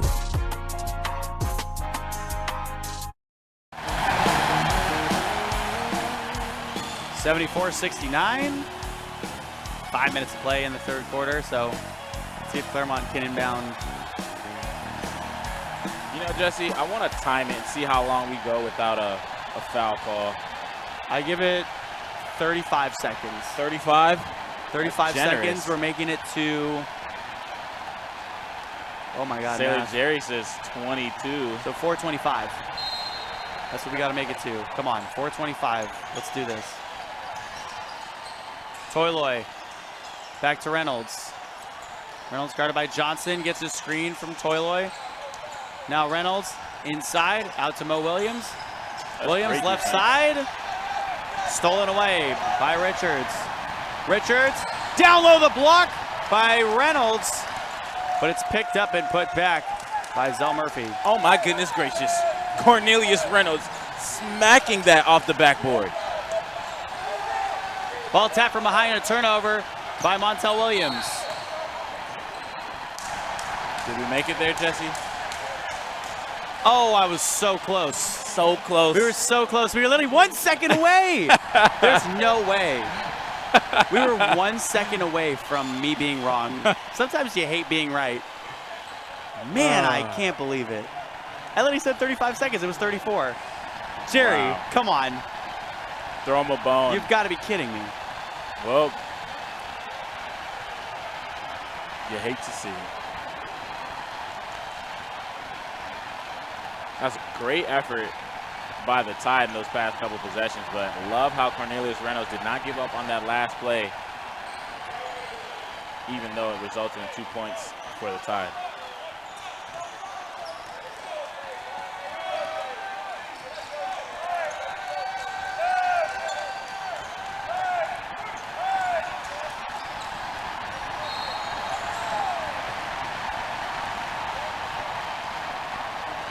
Say it. Say it. I'm unhappy. Say it. It's playoff basketball. You want to see these guys play. You don't want to have the officials decide the game. And at this point, especially, it's a 2-point game, Jesse, in the money quarter. Let these guys play. They deserve it. When it gets to the point where it's out of hand, that's when you come in, or, you know, if it's an egregious foul. But let these guys play.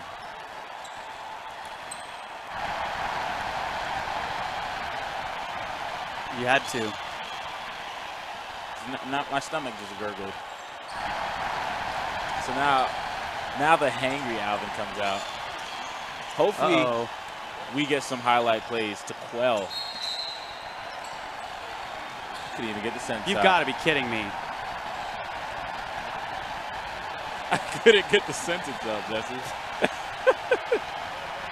You can't make this up. I can't make this up. Look at Jerry. Look at Sailor Jerry. Look at Jerry Berry. Wow. he is white knuckling his glasses right now. Oh, you cannot make this up. That is hilarious. We have a lot of fun here, though. Cornelius Reynolds, 10 of 15 from the free throw stripe in this ball game. But the team shooting 21% from 3, and that's not helping their case.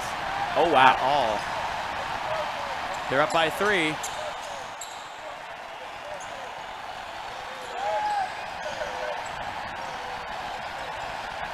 Mo Williams, turnover. The steal by Williams. And it's a 1-point game.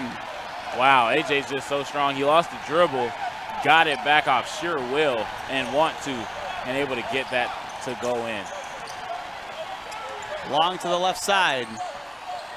And a block by Williams. Down low, the rebound by Richards. Richards down low to Mike Butler, and Cody Hoth the steal.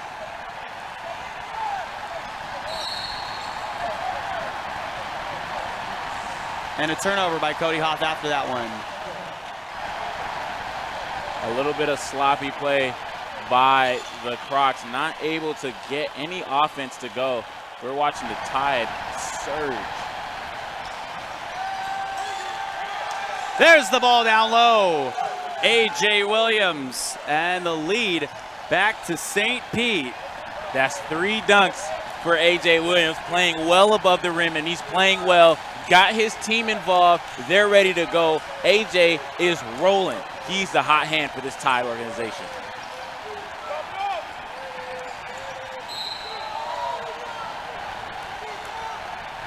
And that right there seemed like good defense. Zell Murphy able to cut the offensive ball handler off and force him into a tough situation right there, just taking the ball away from Montel Williams. They're doing a great job defensively, and this is something that we typically see in the fourth quarter, but they've turned it on in the third, the money quarter. That's a great defensive possession by Zell Murphy.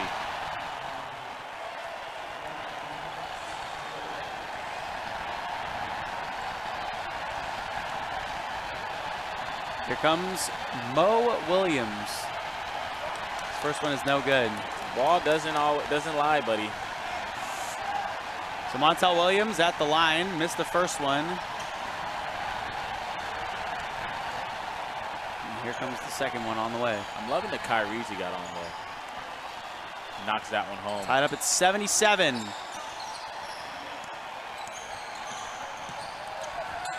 Ball down low. Mike Butler underneath, makes the shot.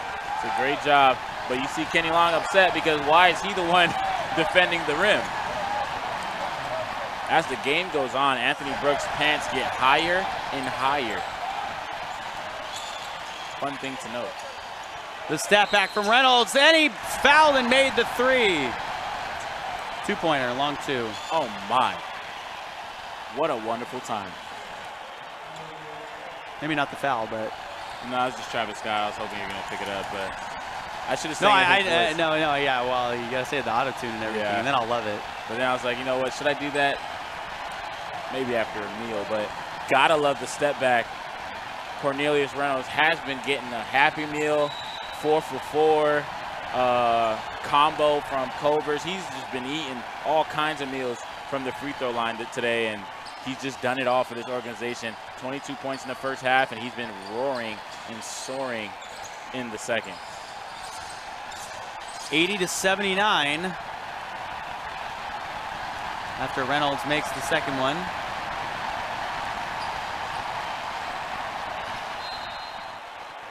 And right now, Clermont has to figure out a way to get points and get them in bunches, but then turn around and defend. Down low, Williams couldn't get that to fall. Reynolds the rebound. Reynolds in transition, left side, now in the bounce pass to Turner. Turner, Reynolds steps back, fouled, and the ball got stuck. Now, that was a great move by Reynolds, the little half-hezzy spin, freezing the defender, able to explode to the rim. Just a little too much English on that bounce pass. Turner wasn't able to handle it, but wow, I really wish I would have been able to complete that and Turner get a nice bang out. But that's a good closeout by Dominic Johnson, but on that one, just got to stay clear of that shooter's hand. And a good job by Cornelius to sell that call.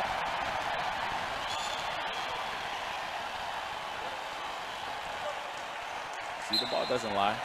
Sometimes he tells little white fibs, but a lie is different than a fib. Don't ask my logic on that, because there's nothing. I was gonna say, what are you talking about, Alvin? I don't know. I just put a headset on and here you are. I have Jer Bear making me look great and sounding great and feeling great. That's your job, Jesse. Oh, I'm good at that. Got you, bro. For everyone who didn't see, we just did the most dynamic knuckle bump of all knuckle bumps. And it made me feel spectacular. St. Pete has 9 team fouls in the third quarter. Reynolds makes the second one, putting his team up by 3. Oh, makes the third free throw, putting his team up by 3. Brooks, a 3 right back. What a deceptive dribble. The series of behind the backs and between the legs as he floats to his spot and knocks down the tray ball. Toiloy down low, fouled. That was a phantom foul.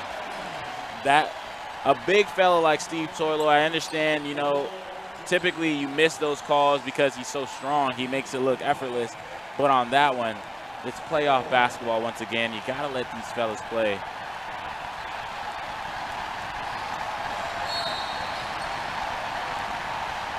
We couldn't even get the ball back in before another foul.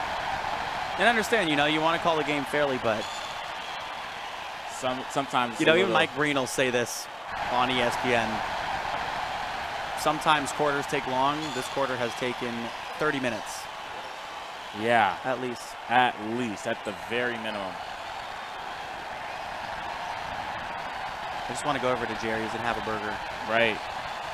This is the money quarter. Nice. I think we got paid well enough to get some tri-tip steak, some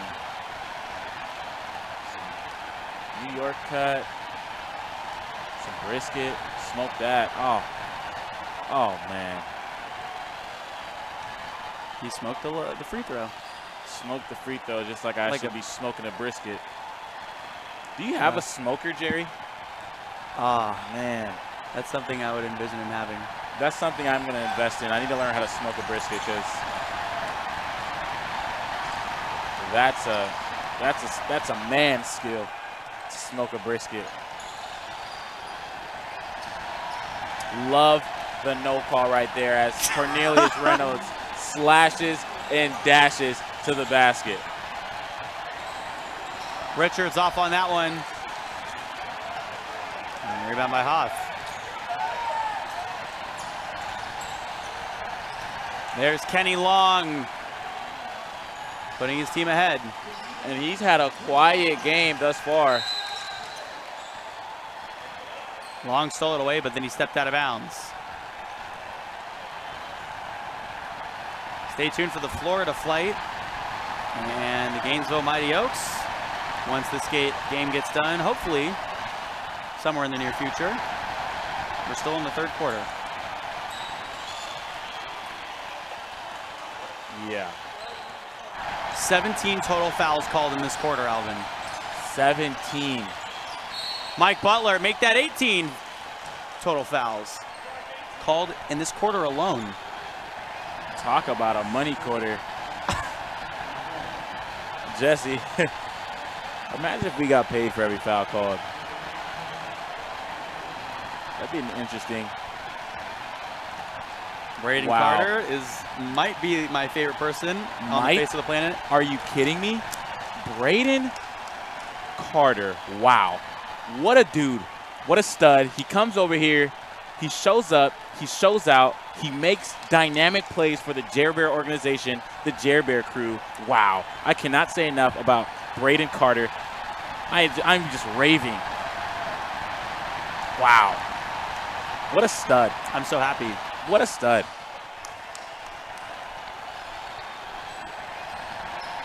Mike Butler's second one is good. 56 seconds left to go in the third quarter. Can we come down this final stretch? No, absolutely not. Why do we deserve nice things?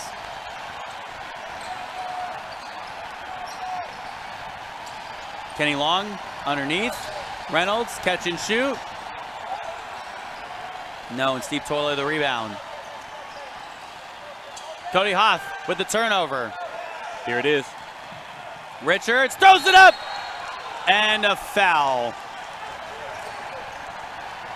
Oh my goodness. Cornelius Reynolds looked like a greyhound chasing that down. The way he can elevate and send it off the glass. His chase down blocker or his chase down badge is on Hall of Fame for all my 2K I don't know guys. about that one. I No. don't know if that was foul. I don't think. I just don't think that was a foul. Just because, if you want to say it's a goaltend, that's something different. That's a different argument because he got off the glass. He got that off the glass. Yeah. So Yeah. the argument, in my opinion, is whether it's a goaltend or not whether it's a foul. Braden, once again, I just cannot speak enough about him. But love the effort from both Braden, part of the new addition to the Jer Bear crew, and Cornelius Reynolds, chasing that down. And another foul. Dare I say this third quarter has gone on for an hour? Yeah. I think it has. It has. Because think about it, there's only one timeout in the second quarter. No timeouts in the first quarter. And here we are. Yeah, I think the third quarter's gone on for an hour. Just low crawling to the finish line. Yeah. Trying to end this money quarter. Will we get there? Probably not. Before Jerry's beard turns gray. Okay, Alvin, I'll bet you a Starburst that we don't make it through. Actually, you already ate your Starburst. You can't bet me anything. No, I bet you a Starburst. On Braden's account. Hey. You better make it, dude. Just hold it. Hold it and get one good stop. 90 to 87, 5 seconds left to go. Brooks down the lane. Ball stolen away. Maldonado. Shot waved off. 90 to 87. The third quarter finally over. One more quarter of action. These two teams trying to play to a championship game. We'll see what happens when we return.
Brave before shave, gentleman's blend, caramel mocha. If you were wondering what the Jer Bear uses for that illustrious beard he's been sporting, that's the nugget. 90 to 87. Let's see if this fourth quarter will go by a little bit quicker than the money quarter. Kenny Long drains that one.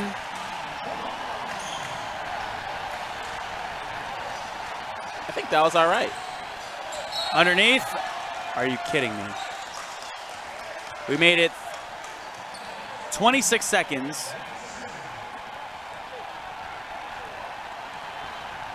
Wow. For all of you, 26 seconds into the fourth quarter, we're out of foul call. Well, it was nice. At least I got my intro. That's what I'm proud about, and I got to see that. Jerry lives the life that we all dream of. Yes, he does. The things he shows us off air, just gotta love it.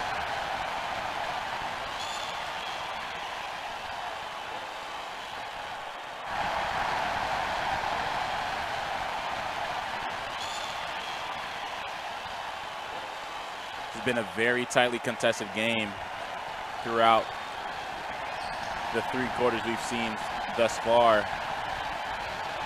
A very whistle-ridden 3rd quarter may have lulled you to sleep, but this 4th quarter is rocking. You say that as there's a guy at the line with only 26 seconds into the 4th. Jesse, I was trying to be optimistic here. I'm trying to give these fans something to rave about. And here you go out here uttering the truth. Can I deceive them for a little bit? No, I mean, I told somebody this earlier this season. I call the game like I see it. I'm trying to paint the picture. Oh. Wait, how do I? Jerry's going to leave. Jerry's out. He put his headset down. Jerry gave up. Jerry is literally leaving us. Oh, man. Cannot make this up. You really can't make this up. What do you think Van Gundy would do if he was in this game? Van Gundy would just not be like he would be like he would make you look like a saint right now, Alvin. He would be on the court. I feel like he would. He would probably have him hemmed up against the wall. This is not basketball. Oh man. Yeah. At some point we gotta let these guys play. It's playoff basketball. This is a punch your ticket in for next week. Not next week, tomorrow. I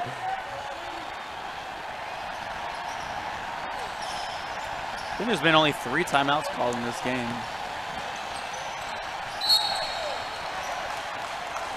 And another foul. So how many is that? 3 and what, 46 seconds? If I'm not mistaken. Yeah. 3 and 46 seconds. Yep. Sorry, Mom. Not getting that accounting homework done.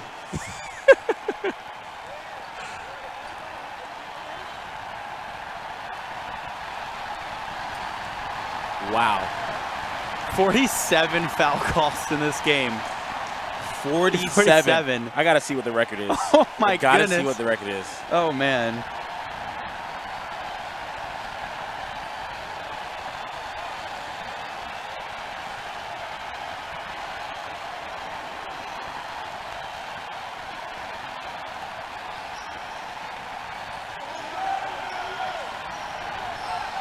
.73 for a college game. 102 free throw attempts. Wow. There's a 3 by Anthony Brooks, and St. Pete takes the lead. 52 in NBA, so we can, hopefully we don't, but 52 in the NBA is the record? It was for Utah Jazz. Are you kidding me? We're going to beat the record of the NBA. Yeah. This isn't the one we wanted to beat, but hey.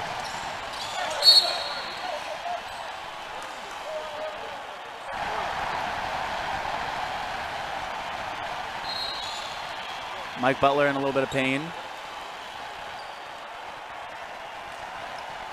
Generated the attention of his teammates, trying to find a way to help him. Hopefully he's okay. He's done a solid job for this team and all year.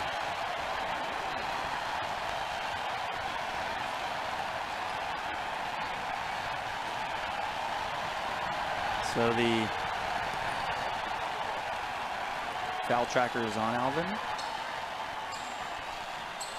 47. And we got to get, well, we don't got to. Hopefully we don't. I mean, I'm praying we don't, but if we broke an NBA record, that'd be crazy. That would be insane. Especially in a playoff game. Yeah. Hey, we could market that. Hey, we beat one of your records, but you never want to go back and forth with, but oh, that's a good shot. 48. Well, 48 with 10:32 left. This is like watching, because with all due respect, James Harden is an electrifying player. When he gets what he can do with the basketball, the things he can do off the dribble, and his proficiency from beyond the arc, just his whole game as a whole, and the way he transitions from a defensive player to an offensive player, just phenomenal. But it's like watching him play, but like when you know what tear I'm talking about. It was like a month or two of him just shooting free throws, getting all the calls in the world.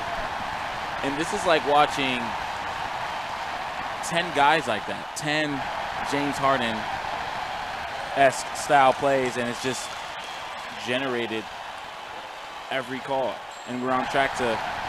We're 90 seconds in to the fourth quarter and already 4 fouls. Wow. And 3 of those came in the first 46 seconds. So 48 total fouls in the ball game. Kenny Long up with the left hand. It's good. It's interesting. I want to know how long we've gone between each foul. I feel like that's an interesting thing, too. Every time I hear a whistle, I get nervous. I know, me too. I was like, what happened there? But, you know, because 3 fouls, 46 seconds. Then we get another one, 90 seconds. 48 fouls in a game? That's absurd. Brooks misses that one from long 2. Here comes Clark. Hoth, left side, the bounce pass in. 49, but that doesn't stop the clock. That's an offensive foul, but it doesn't stop the clock. Or like there's no free throw shot. Yeah, so that's a good foul. That's beautiful. Anthony Brooks. I'm cool with that. Yeah, Anthony Brooks did a great job of getting involved and putting his body on the line and drawing that charge. I got scared because I thought it was going to be a foul on the Tide, and that's where I was going to be like, oh. But that's actually that's a good job getting that foul called. Blow the whistle on that one. Foul call tracker at 49. You see, as the game goes on, the shorts get higher and higher. Who, Brooks? Yeah. And that maybe, you know, there's jersey biting Kobe. There's untucked Kyrie. There's mouthpiece out Steph Curry. Maybe it's short tucked Brooks. Maybe that's the new clutch phenom. I would love to see that.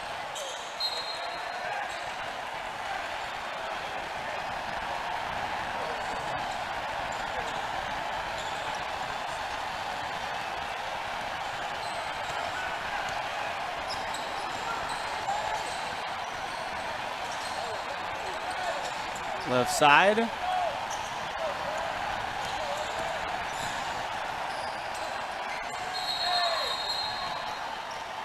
And a travel on Richards.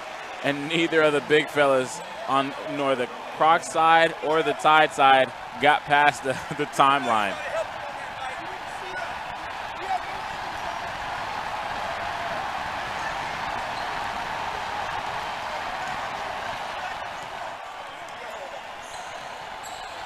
A trip to the finals on the line. Reynolds, right side. This is the matchup he wanted. Underneath. And an offensive foul.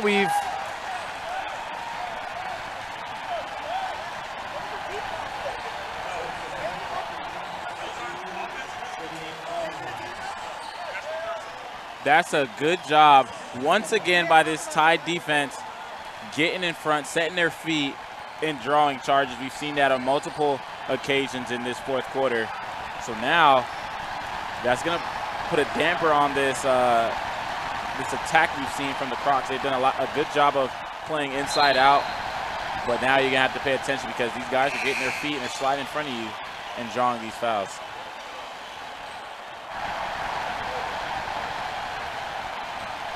So Cornelius Reynolds is out. He had his 5 team fouls.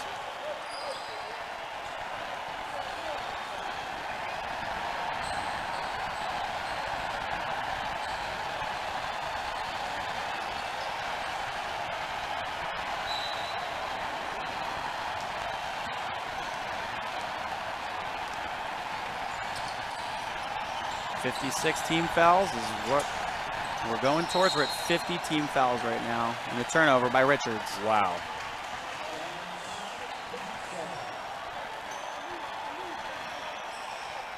Gave those whistles a workout. Yeah.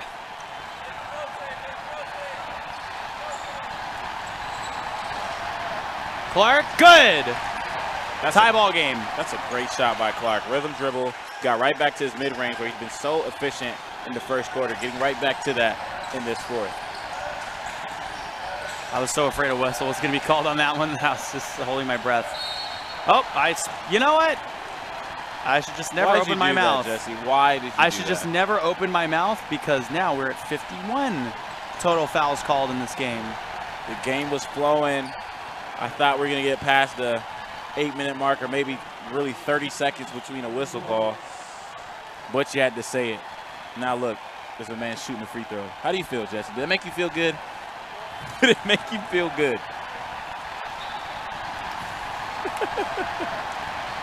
But now we got A.J. Williams coming in, and we know there's going to be a couple whistles called for him because he generates that contact, and this is going to be a record obliterated.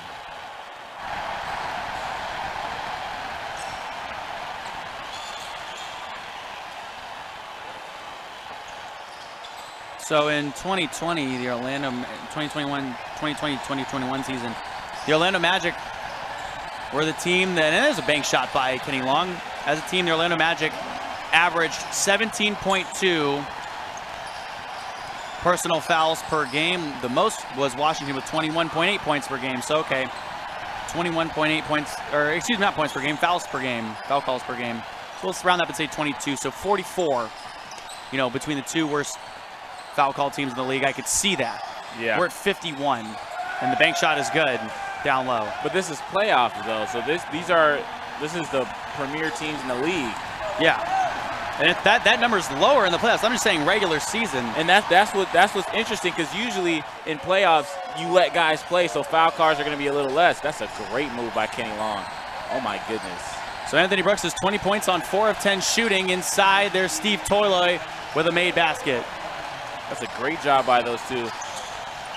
Mo Williams, the steal. Mo Williams, the steal. He goes the other direction. Now to the right. Clark. No. Bargman the rebound. It's a 1-point game. 7.5 minutes to go. And another foul.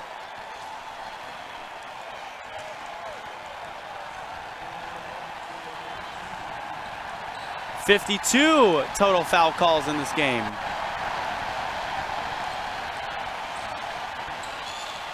Seven on the Clermont Crocs this quarter, 1 on St. Pete.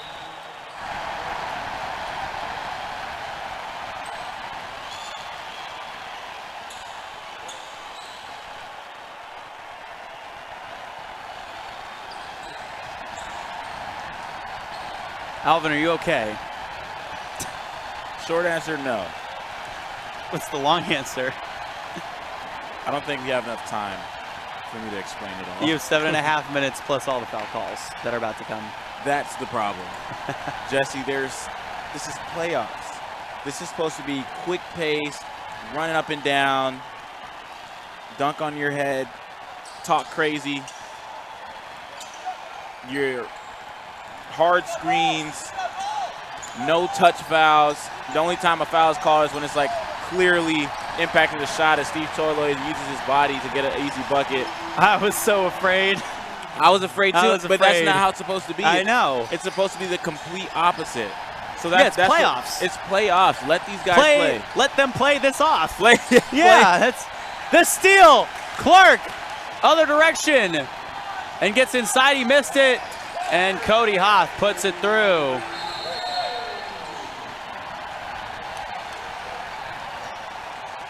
(104-100).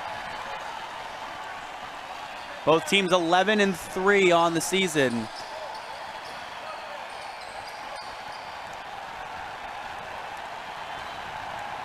And this has been a rivalry for Coach Max Luna and the Clermont Croc organization. They lost both times in the regular season, and during their halftime interview, that was something they were really keyed in on, not losing a third time. They had their number in the regular season. They're trying to prove their worth in this playoff game.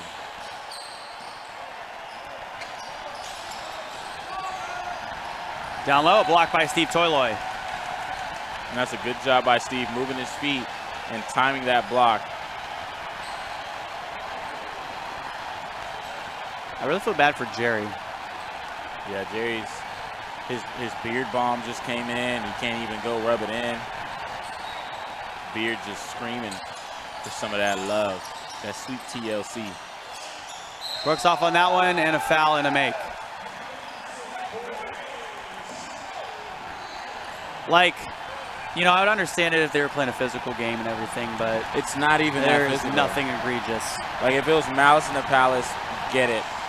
If Metal World Peace was on the court right now, 100% understood. But no, the guys are just playing basketball.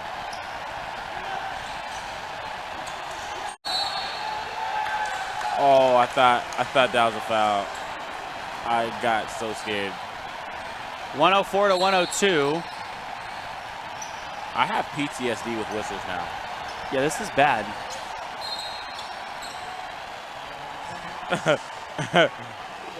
Jerry giving us a demonstration of what. Jerry's on the edge. And he didn't bring his energy drinks. That's why the whistles have been going this way. There's no way.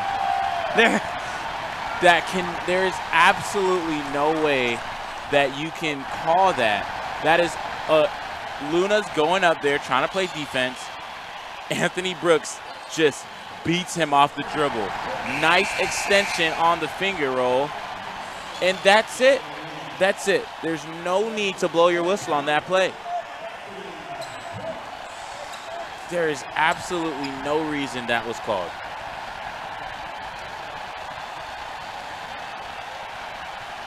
Anthony Brooks stands a little bit further back from that free throw stripe than normal. Yeah, he's about a foot back from the free throw line, but he makes it look easy. Definitely interesting, but you know, you don't question someone when they shoot very well from the free throw line. He's shooting at about 72% before this game. Steve Toilet underneath and fouled. Holy moly! There's no way. I can't even believe this.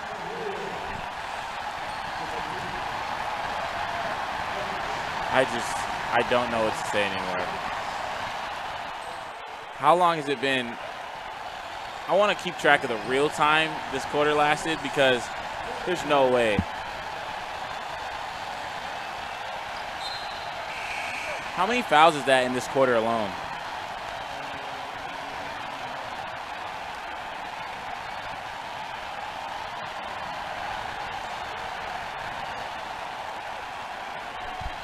.54 total fouls. We're 2 away from the NBA record for most fouls called in a game.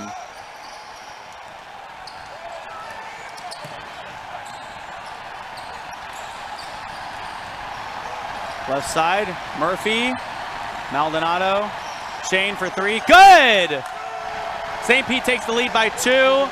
Alvin, you look stressed. That's the third 3-ball from Shane. He's not someone you can leave alone, and right there he stings him for the trifecta. Toilet the rebound. Mo Williams couldn't make that one, and the rebound by Anthony Brooks. I just want to go a few possessions without a foul. Brooks missed that one, and we're 1 away from the NBA record. We are about to beat the NBA record for most fouls in a professional basketball game. I'm surprised there's still people on the court, on the team that aren't fouled out. Like with all these fouls, I'm surprised no one's been fouled out. They've just been spreading the wealth of fouls. You get a foul. You get a foul. You want this one? Bang. You get a foul.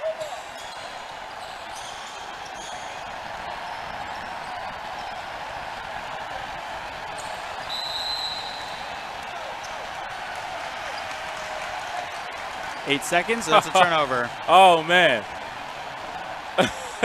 Shane is dumbfounded. Did not get across the timeline quick enough.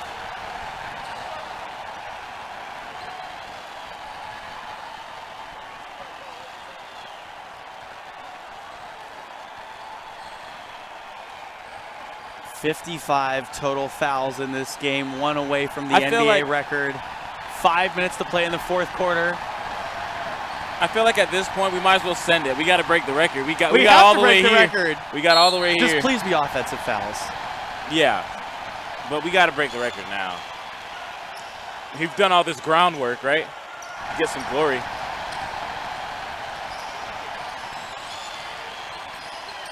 Shot missed there. Steve Toiler the rebound. Mo Williams inside. Foul. Travel. Oh, no.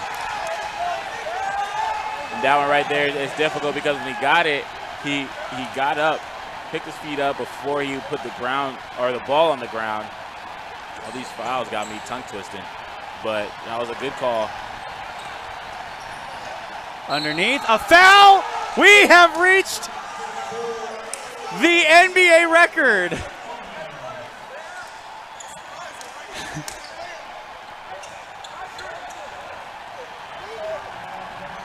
So a 4-point lead now for St. Pete. Jesse O. We've Jer tied Bear the Crew, NBA record. Nana June, There's no way. Mama, Father, we tied our NBA record here. It's not the record you would have thought. A.J. Williams, 36 points, 15 of 18 from the field and 6 of 8 from the free throw line. That's a great stat line. A.J. Williams just obliterating his season averages, and his season averages are very good. Cornelius Reynolds with 38, the steal, and we've beaten the record. We did it. We beat the record for most foul calls in a professional basketball game. The crowd loves it. Everybody's going wild. We did it, y'all. We did it, Jer Bear.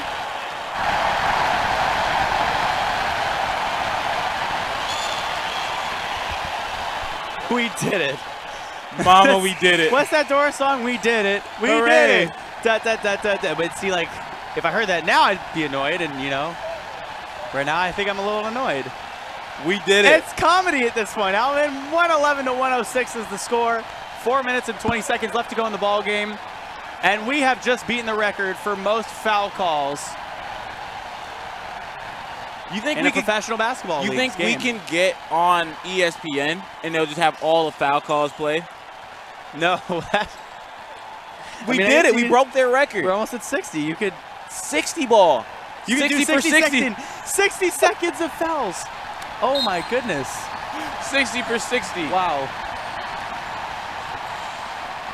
Underneath, Reynolds.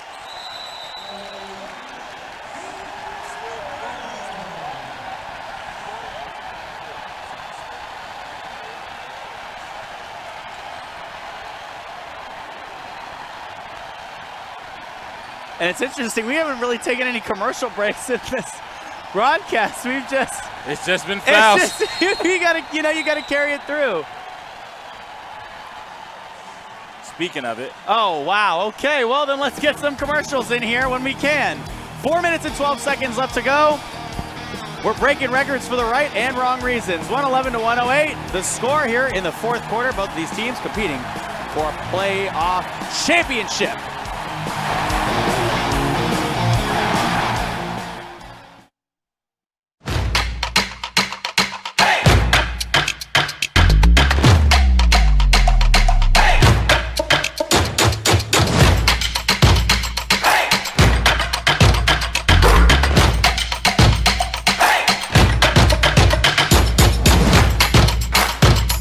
Booyah Burgers, Fries, and Shakes Oviedo Mall.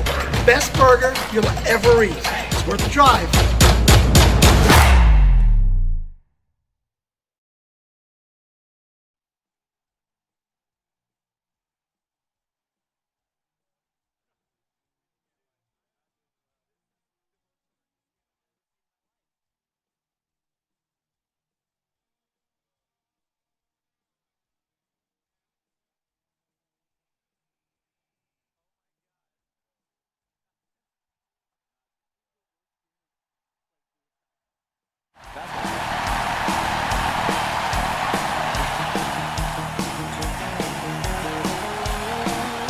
111 to 108 is the score. 4 minutes and 12 seconds left to go.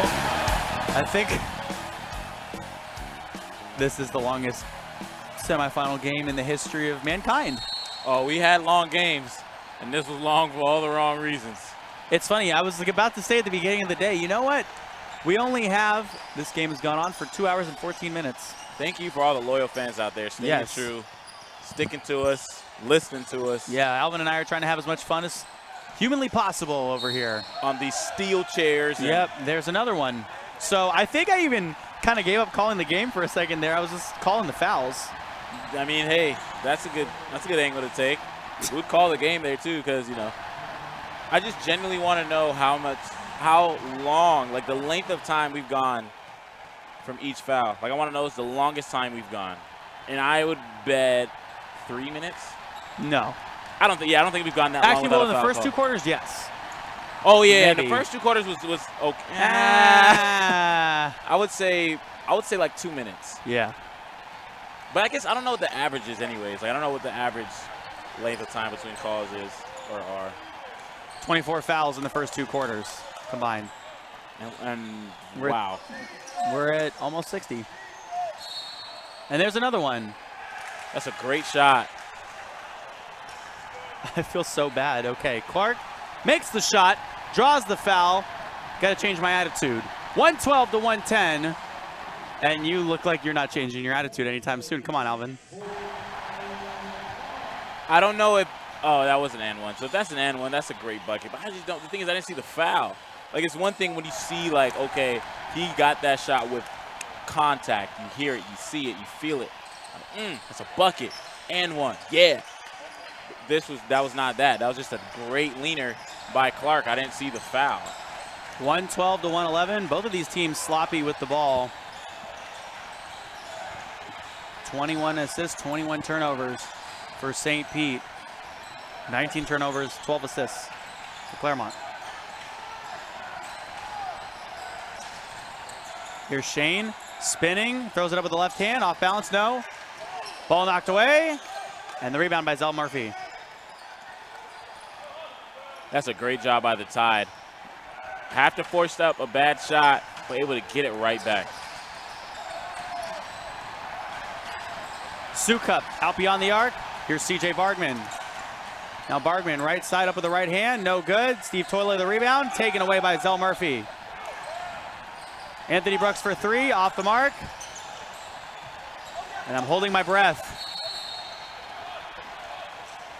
One thing about this Tide team, even if they don't get the rebound, they're going to get active hands and force you to make a bad pass or be careless with the basketball. And they've done a fantastic job of that all game long. 3 minutes separates one of these teams and a trip to the Florida Basketball Association Championship. I can't believe we made it this far. It has been a long season, even longer third quarter, and it's fixing to be an even longer fourth quarter. But where else would you rather be, Jesse? Do you want me to answer that truthfully you or with a lie? You answer the game. You call the game how you see it. I fill it in. So you have to answer this truthfully. Okay, call the game like I see it. I would probably rather be at a pool watching another basketball game, calling another basketball game, maybe at the football field calling a football game. Heck, I'll even do golf right now. Because 60 fouls in a basketball game is not fun. Asinine. That is. So if you really want to know crazy. And I call it like I see it, this is horrible. Terrible. Flat out. Yes. Flat out. I'll take you up on that pool offer. I would definitely love to get in that pool, but, you know, unfortunately, the only thing I can do is homework on a Saturday. Mama, I know you're proud. If we get through these final 2 minutes and 41 seconds, without foul, you know we're going to get about 10, 15 fouls. I don't even know what to say anymore. We're at 60. 60 for 60. 60 fouls. What was that? How many fouls we said in that college game? I want to say 40-something in college, and then what was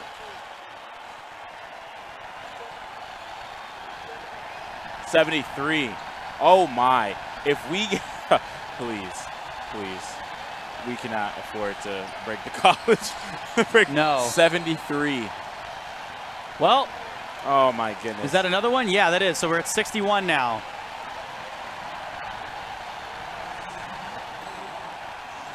Brutal. 61. Just brutal. You call 61 fouls in a game, you're expecting to see guys low crawling off the court. Yeah. They're supposed to be like trainers are just working on guys because it's just been an all-out slugfest. Guys can go hit a photo shoot out of this game. Not much scratches. Or nothing more than scratches. Cody Haas.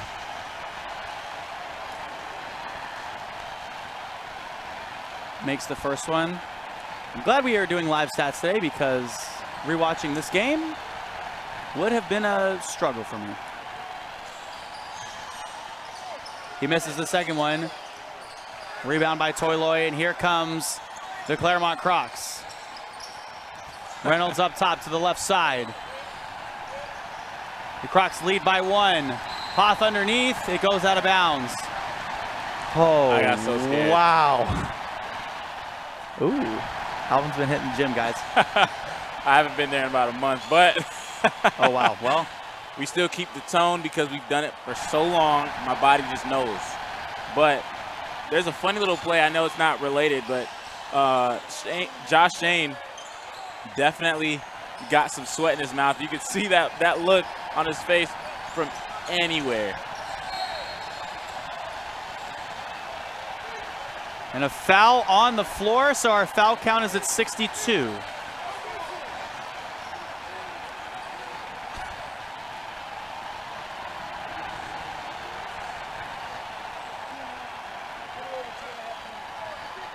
So it's been 10 minutes in real time for us to go, what is that, 30 seconds in real life? Are you serious? That clock was started at 2.5 minutes. There's no way. Oh, at 5. So at 5. Doubled. My goodness. So here's Kyle Clark from the line. It's his second one, and he makes it. 3-point lead for the Clermont Crocs with 2 minutes and 10 seconds left to go in the ball game. Otherwise, it's been a fantastic game, back and forth. It's just you want to see the players play. 63 total fouls and a steal. Steve Toyloy down low, foul, made it! And of course, another foul on the play. So now we're at 64 total fouls in the ball game. This is absurd. This is so out of hand. It's crazy. It's to the point where that's a good foul call, but I don't even want any. I don't want any. No, fouls I literally anymore. don't even care. Nothing. Someone could just unless put someone someone gets in an arm bar. just gets like, unless someone's bleeding. Even then, just a media timeout and just keep it pushing. Like, I just cannot hear that whistle anymore.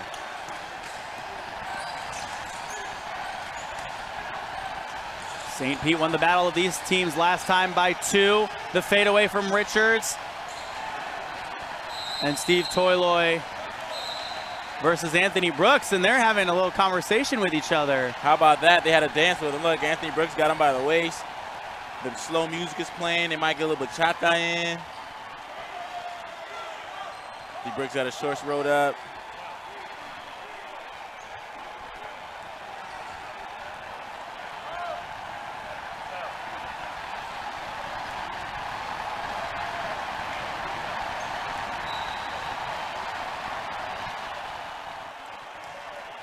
Maxi Luna doing a good job of splitting the guys up.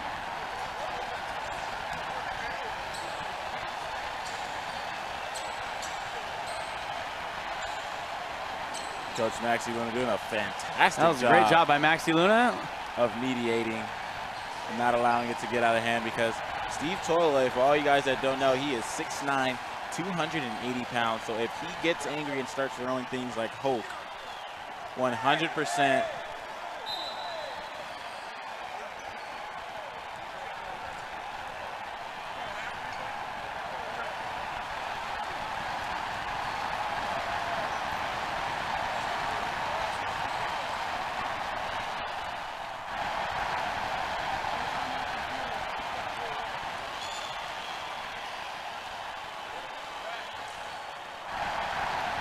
118 to 112 is the score. 1 minute and 41 seconds left to go in the ball game. Alvin, it's good to be with you here on a Sunday. We're almost 2.5 hours of game time with no overtime. That's the part that's getting me. This is without overtime.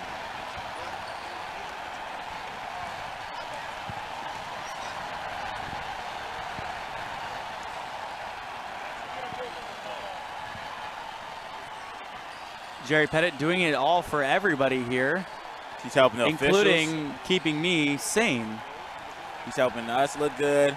Officials see things. And 1:41 to go. And a timeout on the floor. And let's, if we can, sneak in a little timeout break of our own. Jerry, what do you say? We'll be back in a couple seconds.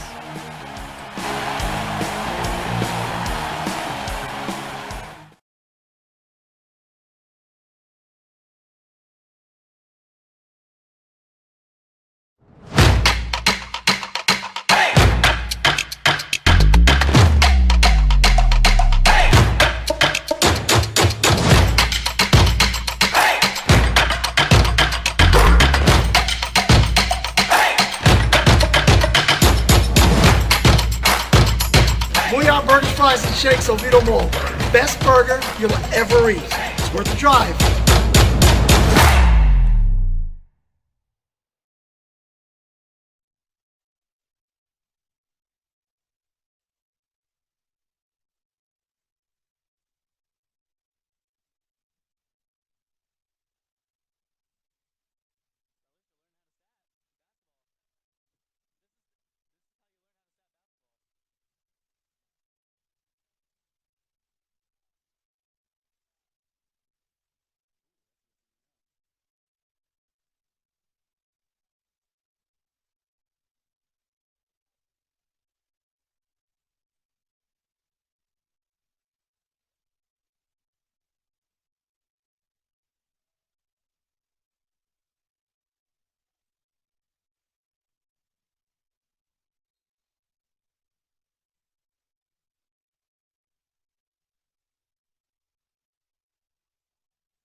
Six fouls in the ball game.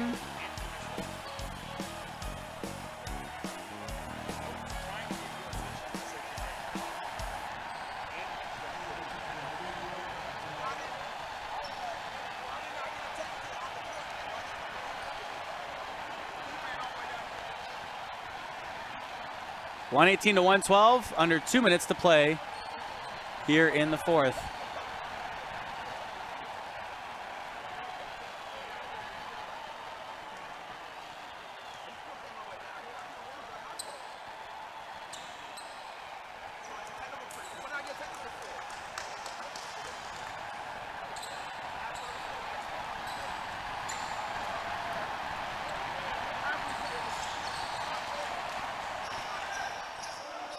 So Toiloi makes the second one. 119 to 112. Clermont trying to beat St. Pete for their first time this season.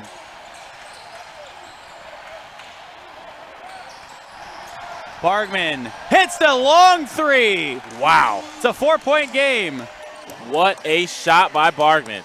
It's winning time. Revitalized. Terry Cleveland saw his little girl, newborn. Happy for the Cleveland family. Mo Williams up top. Down low to Toiloi, just a little bit over his head and out of bounds. That's a great dribble by Reynolds, putting Josh Shane in the mixer. A concrete mixer from Culver's, if you will. Yeah, Jerry. Jesse doesn't understand how good that is because I've failed him as a friend. You have. Cody Hoth, the rebound. No, so Kyle Clark missed the first one. Cody Hoff misses the second one. 52 seconds left to go in the ball game. Brooks, it's on the floor, and he calls a timeout, and we'll take a timeout here with 48.4 seconds left to go. It's a 4-point game.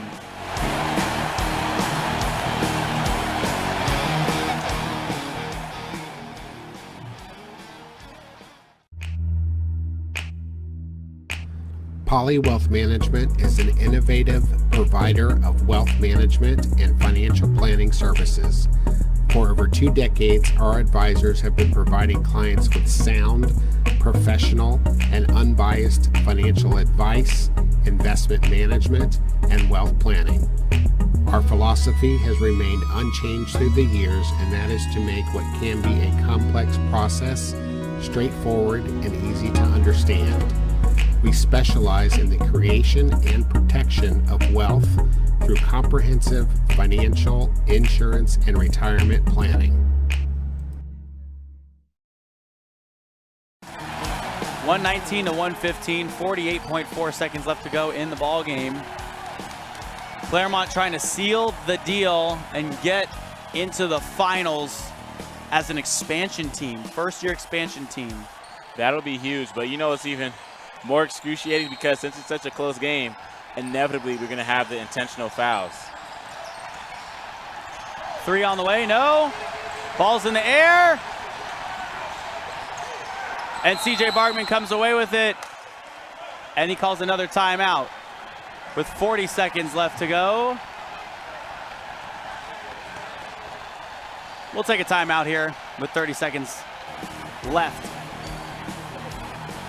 in the timeout break. 40.1 seconds left to go in the game.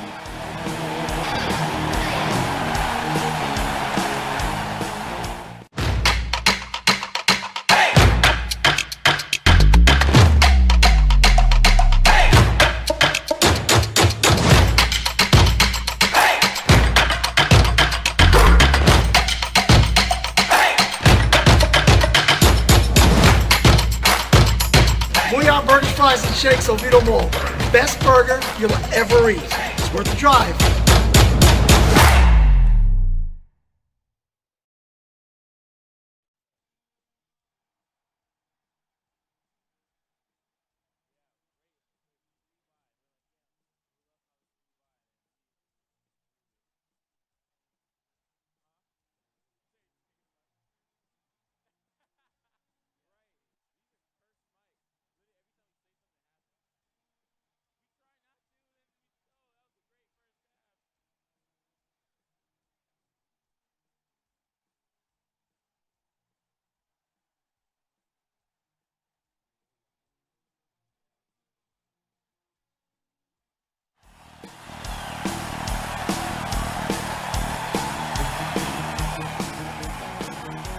.1 seconds left to go. St. Pete has been known to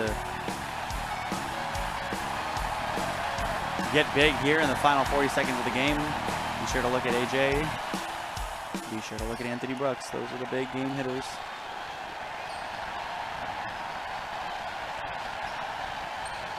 Or excuse me, Williams is not in. I believe he did foul out.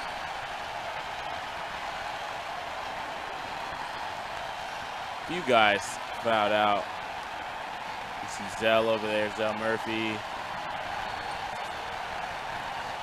You see Butler.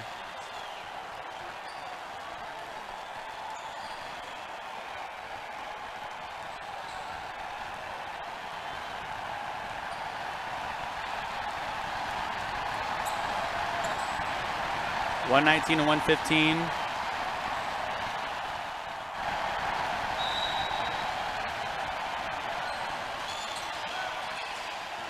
A pump fake. Murphy. Bargman for 3. And Bargman the rebound. He throws it to Maldonado. Now Bargman saves it from going out down low. A pump fake by Josh Shane.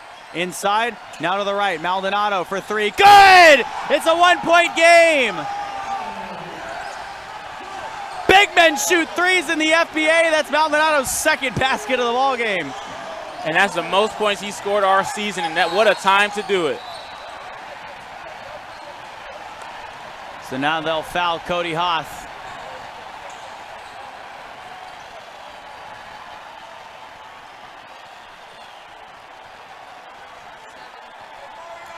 "19 seconds left to go in the ballgame, 119 to 118.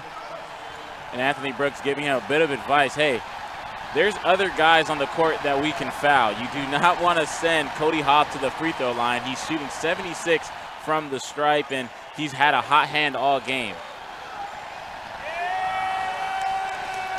And he misses the first one. You got to make the second one if you're him.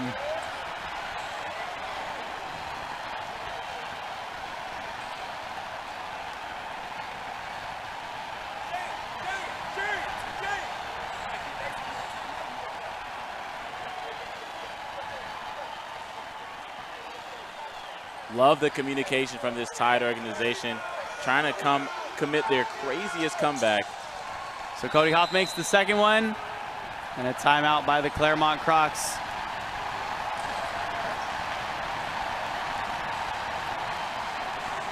$120 to 118 is the score.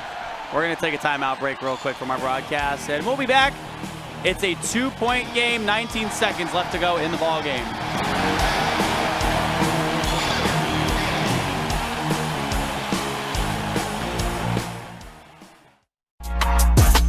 Hey, what is up, everyone? My name is Susie, and I'm a full-time partner streamer on Twitch.tv. I've made it my mission to help gamers win in every area of life. So whether it's helping you win in gaming by teaching the latest tips and tricks on whatever games you might be playing, helping you win in fitness through my daily fitness streams, or even just helping you win in your week, we're building genuine community, and we've got a place just for you. So I want to encourage you right now to follow me over at twitch.tv/SusieLive. I stream Tuesday through Saturday, starting at 10:30 a.m. Eastern, and we hope to see some of you soon.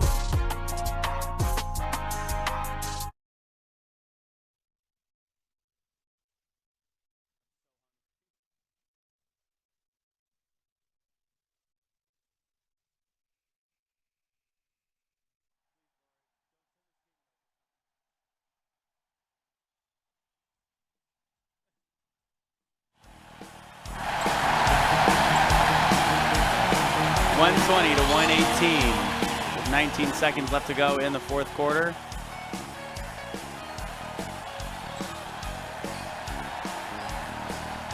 And this one's a close one. And if there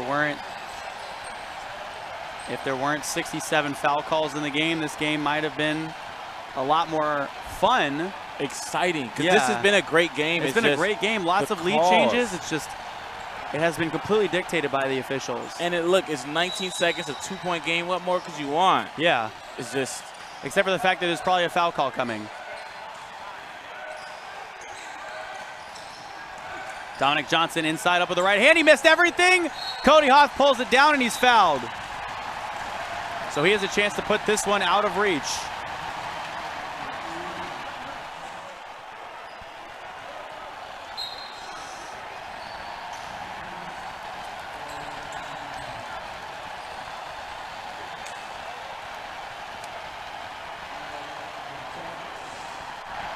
and that's a tough possession for the Tide. You definitely want to get everyone a chance at the basketball, but put it in his own hands. And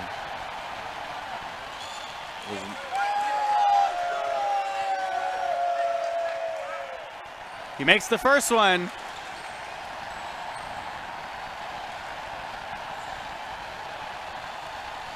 So it's a 3-point game now.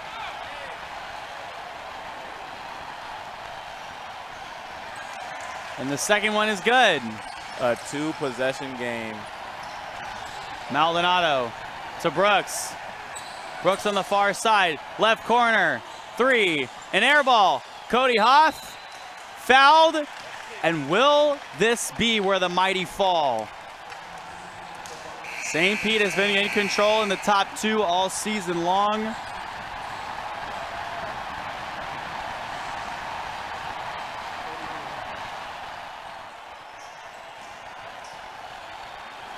$122 to 118, 2.3 seconds left to go.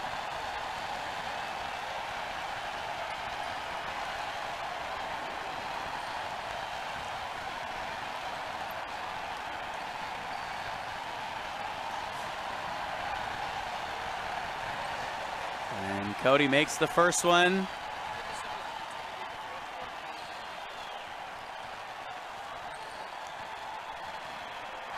So here comes his second one. And that one's a swish through the net. I used to say there was no 5-point play in basketball, but then I got proved wrong at that. So there's no 6-point play in basketball. Time expires. And that'll be the end of the season for the St. Pete Tide. And the Clermont Crocs, as an expansion team, are going to the FBA championship. 124-118, the final score. Alvin, who is your player of the game? Wow, this one is kind of easy because Cornelius Reynolds dropped 40 in this game, hustled all over the court, and he was an early catalyst. He dropped 22 in the first half and just did it all for them on both ends of the court. Cornelius Reynolds did a phenomenal job. That is my player of the game. On the St. Pete Tide side of things, A.J. Williams puts up 36 in the ball game, was 15 of 18 from the field, 6 of 8 from the free throw line, and 5 rebounds. So he's our honorable mention in that one. All for naught for St. Pete, whose season comes to an end, and they get down here in the semifinals. The expansion team, the Clermont Crocs, in their first season are off to the finals. 124-118 is the final score.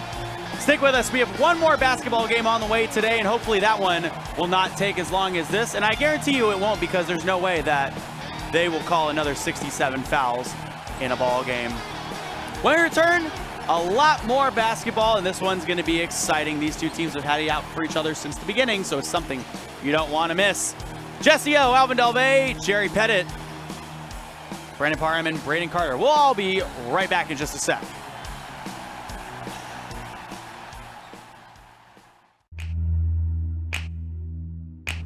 Poly Wealth Management is an innovative provider of wealth management and financial planning services. For over 2 decades, our advisors have been providing clients with sound, professional, and unbiased financial advice, investment management, and wealth planning.